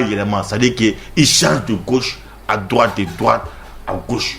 Donc nous ne pouvons pas trop nous appesantir sur le fond de sa proposition, mais ne restons que sur la forme. Pour montrer au peuple malien, de l'intérieur comme de l'extérieur, qui est cet individu. Il ne faut pas le prendre en valeur. Et d'ailleurs même, il était très clair qu'avec ce journal Jeune Afrique, le journal qui est financé par les services secrets de l'Ukraine, de Zelensky, un journal de Zelensky, comment se faire que vieux petit Zelensky qui a un journal à tourner, quoi en terrorisme avec les Russes, ça ne sont pas d'accord avec vieux. Voilà. Donc c'est pour vraiment. Non, vraiment. On vous donne la parole, Samake. Est-ce que vous pensez que il faut négocier ou pas avec les terroristes maliens? Moi, je crois que ce n'est pas la première fois qu'on parle de ça, qu'on parle de l'option négociation. Je crois qu'à l'époque d'Ibeka, oui. Les négociations avaient été entamées et qui étaient pilotées par l'imam Mahmoud Diko, en son temps, qui était, je crois, le président du Haut Conseil islamique. Ouais. C'est l'arrivée des Boubé qui avait mis un terme à cette mission, et je crois que ça avait même été à l'origine de leur désaccord. Tout à fait. Maintenant, après, il y a eu des dialogues qui se sont passés. Il y a le général Yamoussa Kamara qui s'est exprimé sur le sujet et qui avait d'ailleurs dit qu'il faut dialoguer, sinon les armes à elles seules ne peuvent pas régler le problème. Le dialogue intermalien qui s'est tenu tout récemment, je crois que ça doit être le dernier dialogue. Dans la thématique paix et réconciliation, recommandation numéro 40, il est recommandé d'ouvrir le dialogue doctrinal avec les groupes armés dits djihadistes et mettre en contribution les érudits maliens pour définir le corpus doctrinal du débat à mener avec ces groupes. Donc, autant dire que le dialogue a été réclamé plusieurs fois. Tout à fait. Moussa Mara, en tant qu'homme politique, je crois qu'on peut lui accorder ce droit de s'exprimer sur les sujets de ce genre. On soit d'accord avec son point de vue ou pas. Je crois qu'il a peut-être le droit de donner son point de vue là-dessus. Maintenant, moi, personnellement, est-ce qu'il faut discuter avec les djihadistes? Moi, je dirais que non. Non pour quelques raisons. On dit que la laïcité du Mali n'est pas à remettre en cause. Tout à fait. Donc ça, c'est la ligne rouge à ne pas franchir. Les djihadistes aussi ont comme principe fondamental l'application de la charia. Les djihadistes veulent la charia et la République dit que la laïcité de la République n'est pas négociable. Maintenant, de quoi allons-nous négocier entre nous? Si d'abord négocier avec ces groupes-là, ça c'est un aveu d'impuissance de la part de nos autorités. C'est comme si on disait que donc, on vous a combattu avec les armes, mais nous n'y sommes pas parvenus. Maintenant, nous allons déposer les armes et nous allons négocier avec vous. Maintenant, si ces djihadistes décident de renoncer à leur principe, à leur doléance d'application de la charia, cela voudrait dire que ces principes-là ne constituent pas une conviction pour eux. C'était l'islam servait de couverture pour eux, mais en réalité l'application de la charia n'était pas un principe fondamental pour eux. Donc s'ils décident de renoncer à cela, ils vont poser des conditions, peut-être à ce que les groupes djihadistes soient entretenus, à ce que peut-être leurs éléments soient entretenus. Sur quoi nous allons baser? Est-ce qu'on va intégrer leurs combattants au rang de l'armée malienne? Comment est-ce que ça va se faire? Comment est-ce que ces leaders aussi, ces leaders djihadistes seront entretenus? Donc tout ça, ce sont des questions dont on pourrait trouver difficilement la réponse. Maintenant, s'ils décident de renoncer à l'application de la charia et de revenir dans les rangs de la République, ce sera en contrepartie de quelque chose. Et à chaque fois qu'ils seront mécontents, je crois qu'il y a le spectre de la guerre qui va planer toujours au-dessus de notre tête. Donc pour moi, tant que ces leaders continuent à vivre, les dialogues, quelles que soient les conclusions, l'accord qu'on parviendra à signer entre l'État et ses djihadistes, il y aura toujours une remise en cause dans les années à venir. Donc pour moi, il faut combattre.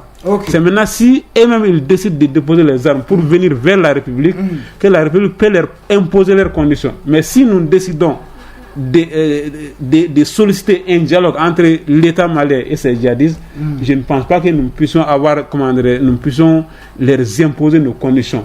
Et même s'ils parviennent à accepter nos conditions, je ne pense pas que si cet accord-là fera long feu. Donc, raison pour laquelle il faut d'abord que nous réussissions à nous imposer sur le plan militaire C'est après cela que nous pourrons négocier si eux-mêmes ils sollicitent la négociation. Ok, si eux-mêmes ils sollicitent la négociation. 22 heures passées de 45 minutes, vous êtes capté sur la modulation 103.8 de la radio. Donc on va laisser les fixes pour ceux qui veulent intervenir, parce qu'on est vraiment un peu plus par le temps, mais avant de laisser le fixe, on va laisser le fixe de 78 08 58 08 pour ceux qui veulent intervenir, poser des questions. Il y a aussi des SMS où Ismaël vous a posé une question ici. Il dit que oui, vous dites la vérité quand vous dites que le ministre des Finances est incompétent. Il dit que sa question, il a quelqu'un en ligne, on le prend alors. 78 08 58 08. Allô? Oui, bonsoir. Oui, bonsoir, comment vous allez? Oui, Dieu merci. Ah, c'est quel Noël, vous nous appelez de quel quartier? Non, c'est juste pour dire bonsoir à tes invités. Vraiment pour les éclaircissements. Pour les éclaircissements apportés. Voilà, c'était juste un bonsoir. Merci vraiment. Merci beaucoup. Merci. 78 08 58 08. Il y avait l'autre là, Ismaël, qui vous a posé une question. Il dit que vous avez raison quand vous dites que le ministre est incompétent. Il y a quelqu'un en ligne? On le prend alors. Allô? Allô, Ansou. Comment vous allez? Allô, comment vous allez? Ansou. Ça va? Bonsoir. Bonsoir, comment vous allez? Bon, je vais bien. C'est quel Noël, vous nous appelez de quel quartier? L'émission c'est en français. Ouais, mais on va vous répondre en français parce que l'émission on l'avait en français. Sans... Aucun souci parce que on va la kala de gars anga jamana bo to buka jonya la. Voilà, mais obligé kanga kuma famba fo anga kana pour que nous soyons consistants. Ouais, mais on le sait, mais vous savez que dans la radio, on a plusieurs émissions en Bamananka. Nous, on a créé cette émission en français. C'est extrêmement important qu'on le souligne aussi. Pour que vous puissiez comprendre. Sinon, vous-même, vous savez que vous êtes un auditeur de cette radio. Vous savez qu'on a beaucoup d'émissions en Bamananka. Voilà, mais pour la même nous, il a invité nos focus. Et Sungolo n'a vraiment qu'à Willy Kata Radio la débat que c'est très fatigant. Tout à fait. Qui ira focus. Voilà, allô, vraiment, quand on a un cabo de la mais il faut que nous soyons consistants.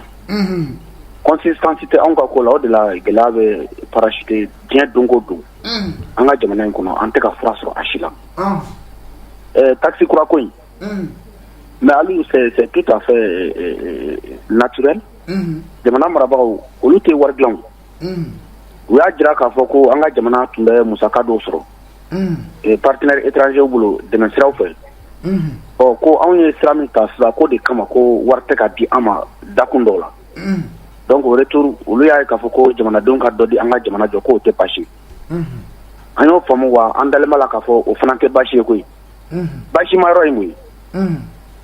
On ne peut pas vraiment nous faire croire comme si c'est des révolutionnaires qui sont à la tête du pays. Ce ne sont pas des révolutionnaires pour le pays. Alors que dans leur comportement financier, cela n'existe pas. Amba mogodo ba foko Assimi Goïta nous Modibo Keïta sanganyong ma quoi. Ça fait l'un sur l'amba yela de quoi. Modibo Keïta nous est bloqué de boka d'accord et am. Ka djé tempeko. Sur le coupement de fin ko beda créé qui nyeshi Mali joli de ma quoi. Mais l'exemple frappant c'est au Burkina Faso. Ibrahim a fait le coup d'état comme les militaires qui sont à la tête du pays aujourd'hui. Mais lui il a dit qu'il se contente de son salaire militaire. Moumé. Là, sur un jamana qu'on a vu, militaire ou jamana qu'on a c'est des fonctionnaires de l'État. Mais on peut nous contenter ou quoi sur la Straoula. Car on fait quoi en cas aller que mettre la flati. Ou les lignes créditants ne fait pas. Mais on me fait la famille au là. Au l'autre c'est qu'à continuer. Car nous sommes capables de nous faire des millions par mois. Au lieu de et nous sommes ça y est résilients quand on a un yéchi. Fin de ma jamana qu'on a tient quoi. Pire que ça. Audace à ma baroque. Nous avons un budget de vitesse à fond. Oui. Mais parallèlement, pourquoi Yurugo Masakalajo Jamana, pourquoi Jamana n'a pas détourné le Masakalajo? Parce qu'au même moment que vous êtes en train de dire aux gens que War de Taoulo Jamana la barra parce que déficit est bien. Autrement que Yurugo Majo Jamana n'a pas détourné le Majo quoi. Quelle cohérence? Cohérence, il faut jeter une conne. Au-delà, moi, je me suis dit que les mecs avaient Assimi Goïta nous sommes à Jamana Bobola, il n'a pas Diallo Mimbi Krafel. Les deux Congo sont pas que les bas de nous sommes à Jamana Bobola. Ou tu sais, parce que c'est nos débats en a quoi. Tiens, Romana Bika, discours Galamon Clan, Mais ça va qu'on peut... Vous pouvez aller directement à la question. Oui, ça va qu'on a compris. Mais vous pouvez aller... On vous a donné vraiment de temps. Mais vous pouvez aller directement à la question. Parce voilà, bon, question même nous poser, je crois, pas beaucoup de ministres qui sont incompétents. Les ministres incompétents ont été nommés par qui? Voilà, il va vous répondre. Voilà, autant que vous allez dénoncer que les ministres sont incompétents, mais ces ministres incompétents existent dans un courant dans lequel c'est le président qui a nommé les ministres. Voilà, donc, ça fait comment nous tenons compte à quoi? Ok, il va vous répondre. Merci bien. On va éclaircir les choses. Oh, il y a quelqu'un en ligne? On le prend. Allô? Oui, bonsoir. Bonsoir, comment vous allez? Donc, je suis de retour encore. Ok. Bon, moi, je ne sais pas, les gens ont quel problème particulier avec le président. Sur l'émission même n'est pas... Il faut avoir des propositions. Les Maliens n'ont pas de propositions. Il y a des gens qui se baladent dans les radios sur radio pour insulter que le président. Mais c'est pas bon. Il faut être cohérent dans tes propos. Quand tu appelles dans un sujet là, il faut poser tes questions, avoir des solutions. Il faut avoir des solutions comme les jeunes qui sont avec vous actuellement et ils ont de proposer des trucs pour l'avenir de ces pays. Tout à fait. Mais il y a des gens qui viennent dire n'importe quoi. Ils n'ont rien à rapporter sur ces pays-là. Il faut qu'on soit cohérent dans des débats. Ils ont des problèmes particuliers avec le président de l'Amérique. Il n'a qu'à partir à Kati là-bas. Il est là-bas. Il faut avoir des solutions dans ces pays. Chaque fois, on est en train de critiquer, mais il faut qu'on trouve des solutions pour ces pays. Les pays, là, il faut qu'on avance. Chaque fois, c'est nous qui sommes en train de dénigrer le président. Il ne peut pas, il ne peut pas. Il ne peut pas. Qui peut gérer ces pays-là? Depuis l'état de Modibo, il dit que lui, il ne peut pas. L'état de Moussa, lui, il ne peut pas. L'état de Tata, lui, il ne peut pas. Qui peut gérer ces pays-là? Il faut que les jeunes travaillent, qu'ils laissent ces pays en paix. Les Sénégal, il ne fait rien pour raconter n'importe quoi. Il faut qu'ils laissent les pays en paix. Ils vont être fatigués, quoi. Ok, merci. Merci bien. C'est compris. On dirait que lui, il est sur scène. Il a quelqu'un, on le prend. 78 08 58 08. À vous de convaincre. Allô? Allô? Allô, comment vous allez? Ismaël Leroux. Oui. Non, ça c'est un jeu de pipeau. Allô? Oui.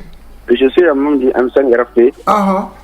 On dit que ka joke jamana in kono ko ka jamana bla sira kwa kan la ni fon karana nya be fiala la amba fo an date fra mo ko tsaka ndo ko on te fanga bato ya on ye fanga de manawdi ni be fanga de me de chende fo ne mana taxi komi kan c'est qui est logique oui on va jamana marabao tsaka continuer ka privilège bauta ou yere où il a gradé pour que généraux y autre ma clé car il demande donc c'est quoi le cas wardi quoi autre la Burkina me l'a dit depuis Ibrahim est venu au pouvoir là est-ce qu'il a d'offre à gradé quand Ismaël est-ce qu'il ne se contente pas de son salaire militaire? Ismaël, oui, vous pouvez poser la question directement pour qu'on puisse avancer parce que l'intervenant parce que moi si je coupe votre parole il a fait une intervention à l'encontre de ce que j'ai dit. Voilà, donc c'est clair. Nous sommes dans un débat contradictoire. Très rapidement, il s'agit de donner des arguments limitants. Même à propos, il faut que le président de Roya. Président Mamsané, on est litige, président n'est pas au Lubanga litige là-bas. Président le président n'est pas plus conscient que moi. Malko Langon, on est à Yagavo, il est 4 secondes, il est à Tani. On est au fond, on est Boraoula. Nous avons perdu des gens dans le combat. Pourquoi sera en boulot? Ok. Nous avons risqué plus que les militaires. Aujourd'hui, on fait un peu de coup, on a un calanglo de donc on a un bagaba au Konoa. Tiens, mais en bas pour Jamana, on a des fois. Il y a un talent. Ok. Merci, j'espère que j'ai été impartial parce qu'il ne faut pas que la fois, donc il faut que j'ai pris le temps de parole. Je n'ai pas donné le temps de parole. Tout le monde peut intervenir dans le respect. Chacun a sa conception de voir les choses. On ne peut pas voir les choses de la plus belle des manières ensemble. Il y a quelqu'un là, on le prend 78 08 58 08. Allô? Allô? Allô? Allô, oui. C'est quel nom? Vous nous appelez de quel quartier? Oui? Allô? Voilà, bon, en tout cas, le débat, moi, je suis en train de suivre votre débat, qui se voit à Grand Técourou. C'est quel nom? Vraiment, c'est assez intéressant. N'est-ce pas? Moi, je veux juste appuyer les points de vue avancés par l'un des débatteurs là, sur l'expertise de l'équipe gouvernementale. Tout à fait. Bon, vraiment, il y a de sérieux problèmes au niveau de l'économie et des finances, du commerce, de l'industrie. Il faut remplacer ces ministres-là parce que des mesures comme demander des taxes à travers les appels téléphoniques ou les recharges, vraiment ça c'est des solutions de désespoir. Donc ça veut dire que ces ministres-là ont montré leurs limites.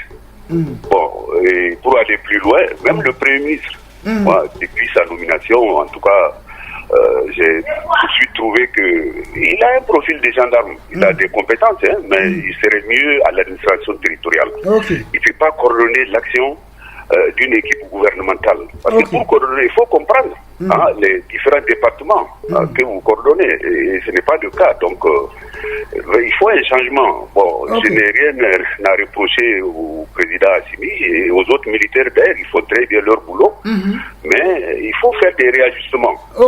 Ce réajustement-là est incontournable, sinon on ne va pas s'en sortir. Merci beaucoup. C'est quel nom? Il est parti? On va... Il y a quelqu'un en ligne? On le prend alors. 78 08 58 08. À vous de convaincre. Allô? Il est parti. On va juste voir s'il a un dernier intervenant. Et puis on va faire certaines mises au point pour avancer dans l'émission. Juste s'il a un dernier intervenant, parce qu'on est même presque arrivé au terme de l'émission. Laissez le temps aux auditeurs, aux invités de répondre à certaines questions. S'il n'a personne, on va, comme c'est le début de l'émission, on va mettre juste une mise à point. Comme c'est le début de l'émission, on a accepté à ce que Ismaël intervienne en bambara. Mais désormais, cette émission est uniquement en français. Celui qui va intervenir en bambara, on sera obligé de l'arrêter, de couper. Parce qu'il y a plusieurs émissions qui se fassent ici en bamanakan. Il a même cette genre d'émission que moi j'anime ici, le débat en bamanakan. Cette émission est en français. Comme c'est le début, on a été trop patient et puis on a fait ce cadeau-là. Et comme c'est la toute première émission. Mais désormais que les auditeurs sachent que cette émission est en français. Si tu sais que tu ne peux pas intervenir en français, tu n'es pas obligé du tout d'intervenir. On prend juste le délai intervenant. Allô? Bonsoir. Bonsoir monsieur, c'est quel nom vous Salif Soucissier, je vais essayer d'être bref. Voici Salif, vous avez la parole. Comme l'a dit le dernier intervenant, il faut vraiment des réagissements pour donner espoir bien sûr au peuple malien. Mais moi, ma grande question est que je vais poser à nos différents invités qui sont là, les deux, Samaké et Diallo. Et aujourd'hui, quelle solution quelle solution apporter bien sûr à ce régime pour que le Malien puisse vraiment avoir un avenir meilleur, c'est-à-dire un avenir radieux. Mais il est vraiment bon voilà un moment qu'on sort de dénigrement, qu'on sort de sabotage. Et parmi les débats qu'on écoute aujourd'hui dans les différentes radios, et je pense que le Malien vraiment est devenu quelqu'un d'incohérent en fait. Aujourd'hui, on ne propose pas, mais nous sommes trop dans les sabotages, dans les dénigrements. Moi, je pense que ce sont des choses qui tirent vraiment l'élan, bien sûr, de ces jeunes-là. Et ce qui est sûr, nous voulons un Mali meilleur, nous voulons un Mali beau. Voilà. Mais ces dénigrements, ces sabotages ne serviront absolument à rien du tout. Tout à fait. Et je pense que le Mali même est dans un élan où on est plus spectateur de nos propres échecs, où on est plus spectateur, où on est plus adorateur des uns et des autres.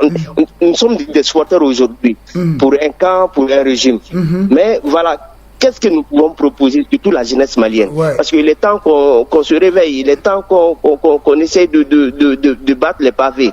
Mais voilà, il faudra qu'on pose des meilleures questions, qu'on puisse apporter des meilleures réponses pour vraiment, pour que le Mali puisse avancer.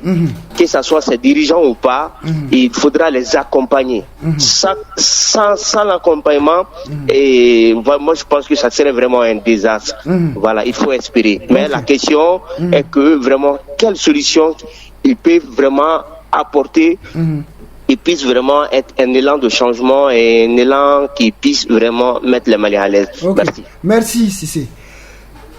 Je pense que c'est le dernier intervenant. On n'a même un peu plus pas le temps. On va demander l'intelligence du technicien de nous accorder à peu près 5 minutes à 10 minutes pour que vous puissiez très rapidement répondre à ces différentes questions. Monsieur Diallo, si vous avez des questions, vous avez des réponses à ces questions, juste moi je vais prendre juste le dernier intervenant. Parce que je l'ai noté et puis les autres vont suivre. J'ai vu que lui il a posé, dit que quelle solution pouvez-vous apporter à ce régime pour qu'on puisse avoir un avenir radieux?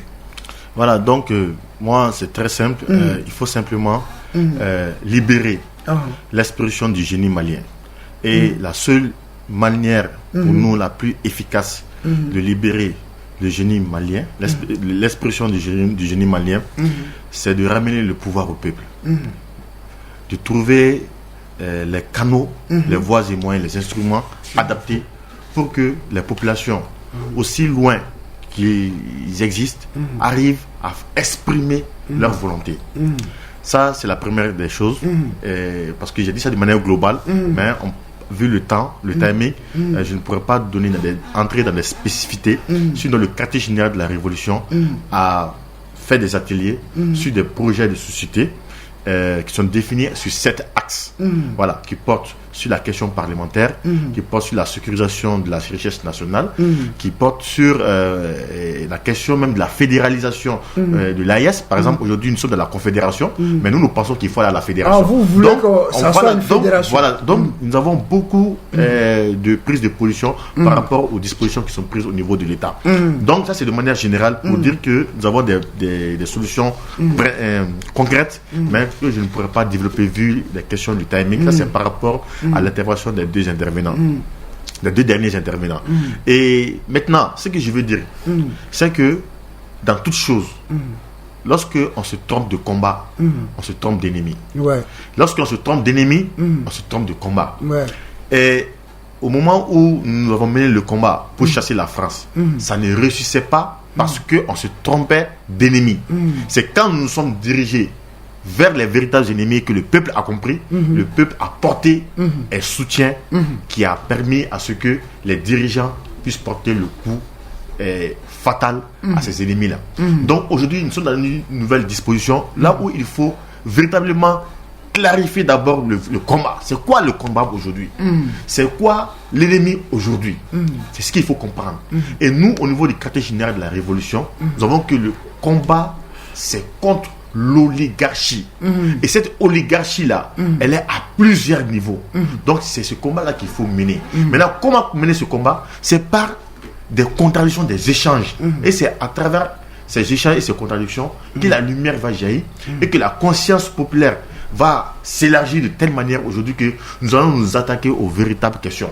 Parce que quand on regarde, c'est très clair, avec la taxation, les véritables questions sont en train de se poser. Quand tu vas dire à quelqu'un, je dis que je ne suis pas d'accord avec cette prise de position des autorités, on va plus aujourd'hui te dire qui est face au qui tu es un mauvais, comment on appelle, citoyen. Aujourd'hui, on va plus le dire. Mais avant, quand tu prenais une position contraire aux autorités, on disait clairement que tu es un mauvais citoyen, tu es un ennemi du pays. Parce que la question, on était en pleine guerre.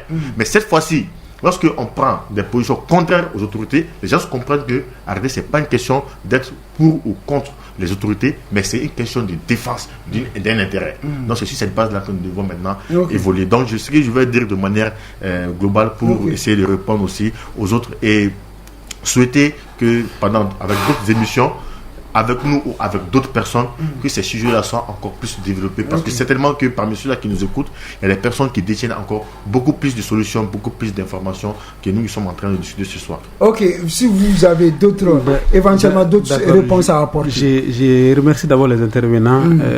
Vu leur affluence, on sent que l'émission est très intéressante. Par rapport à la question, quelle solution proposer, moi je dirais tout simplement il faut renforcer l'économie. Il faut renforcer l'économie parce que quand on prend l'armée, ça c'est l'argent. Quand on prend l'éducation, c'est l'argent. La santé, c'est la même chose. Et si vous voyez que nous connaissons une crise énergétique, parce qu'il n'y a pas suffisamment d'argent pour acheter du carburant pour les groupes qui alimentent nos différentes centrales énergétiques. Donc, les nerfs de la guerre, comme on a l'habitude de le dire, c'est l'argent. Et quel est le ministère qui est chargé de mobiliser les fonds? Ça, c'est le ministère de l'économie et des finances. C'est pourquoi d'ailleurs les taxes ont été instaurées, parce que l'État n'a pas assez de moyens.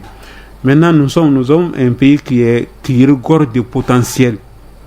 Quand nous prenons le domaine de l'agriculture, quand nous prenons le domaine du secteur minier, dire qu'il y a eu une révision du code minier, qu'il y a eu la création de la mine de lithium, et qu'il y a eu telle ou telle industrie qui ont été créées, et que nous nous retrouvons encore dans des difficultés économiques, la population aura du mal à comprendre cela. Donc il faut vraiment que l'État parvienne à créer, à développer d'autres sources de revenus en dehors des impôts et des taxes. Et nous pouvons le faire vu le potentiel agricole du Mali, vu vraiment la richesse de notre sous-sol. Moi, je suis sûr que si nous avons des dirigeants qui sont visionnaires, qui savent vraiment porter des projets, nous pouvons renforcer notre économie. Et si tant que nous ne parviendrons pas à renforcer notre économie, nous aurons du mal à affirmer notre souveraineté. Parce que la souveraineté, elle est d'abord économique. Tout à fait.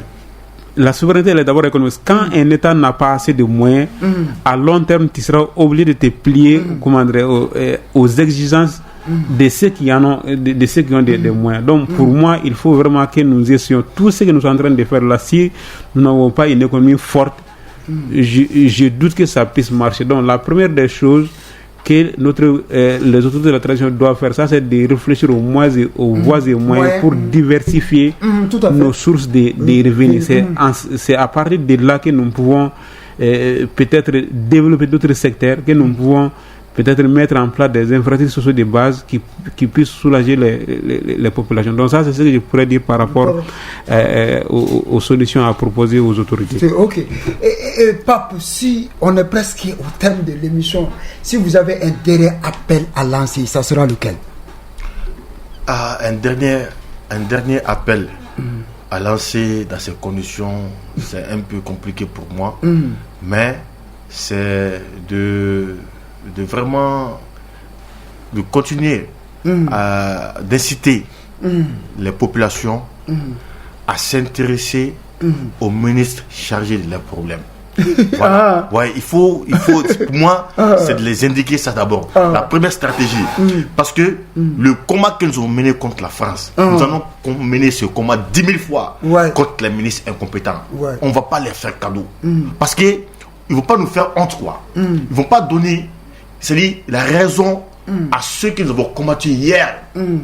Donc, on ne va pas permettre à un individu qui que ce soit, qui soit ministre. Parce que en s'attaquant à ces ministres, nous allons comprendre que un ministre là, c'est-à-dire un ministre n'est rien d'autre qu'un serviteur.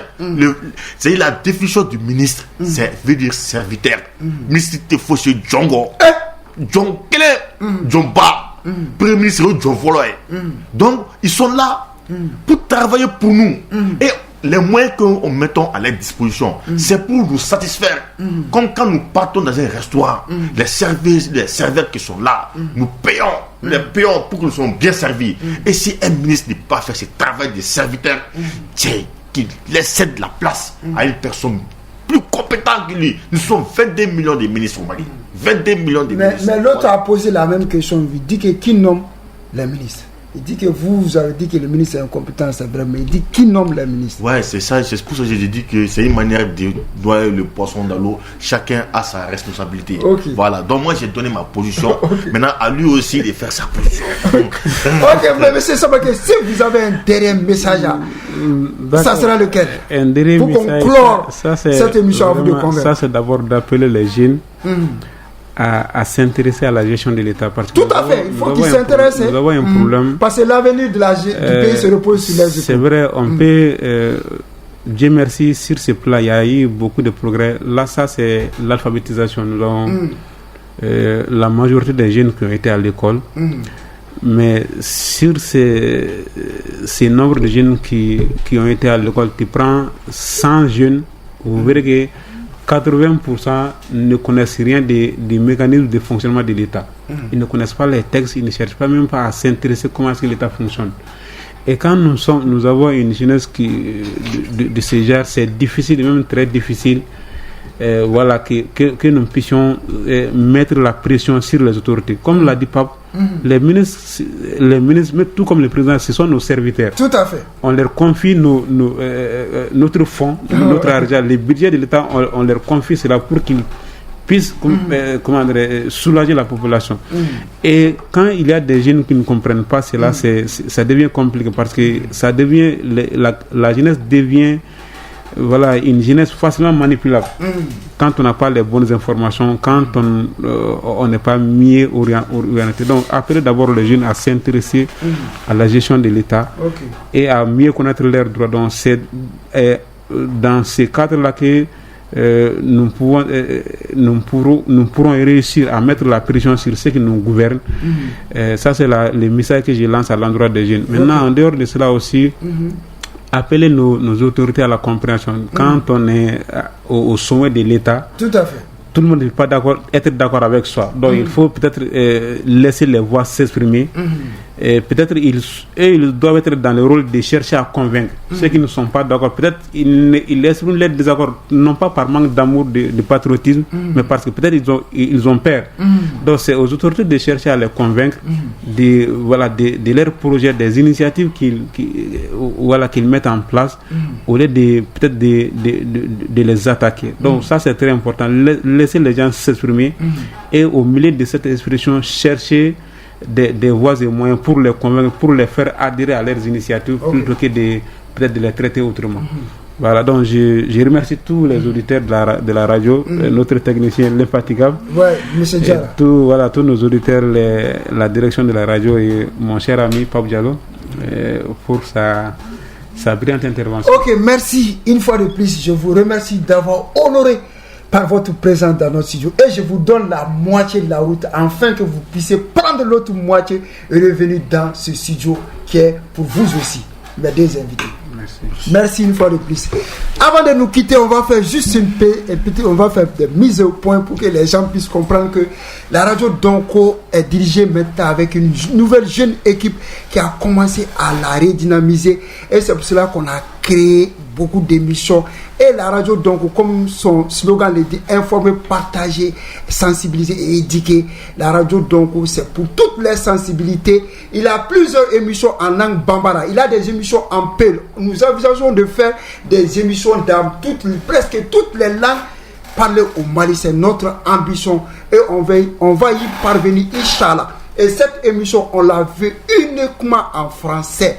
Que désormais, tous ceux qui veulent participer à l'émission, personne n'est obligé de participer à l'émission. Si tu veux y participer, il faut obligatoirement parler la langue française. C'est une des spécificités de cette émission, que ça soit clair pour tout le monde.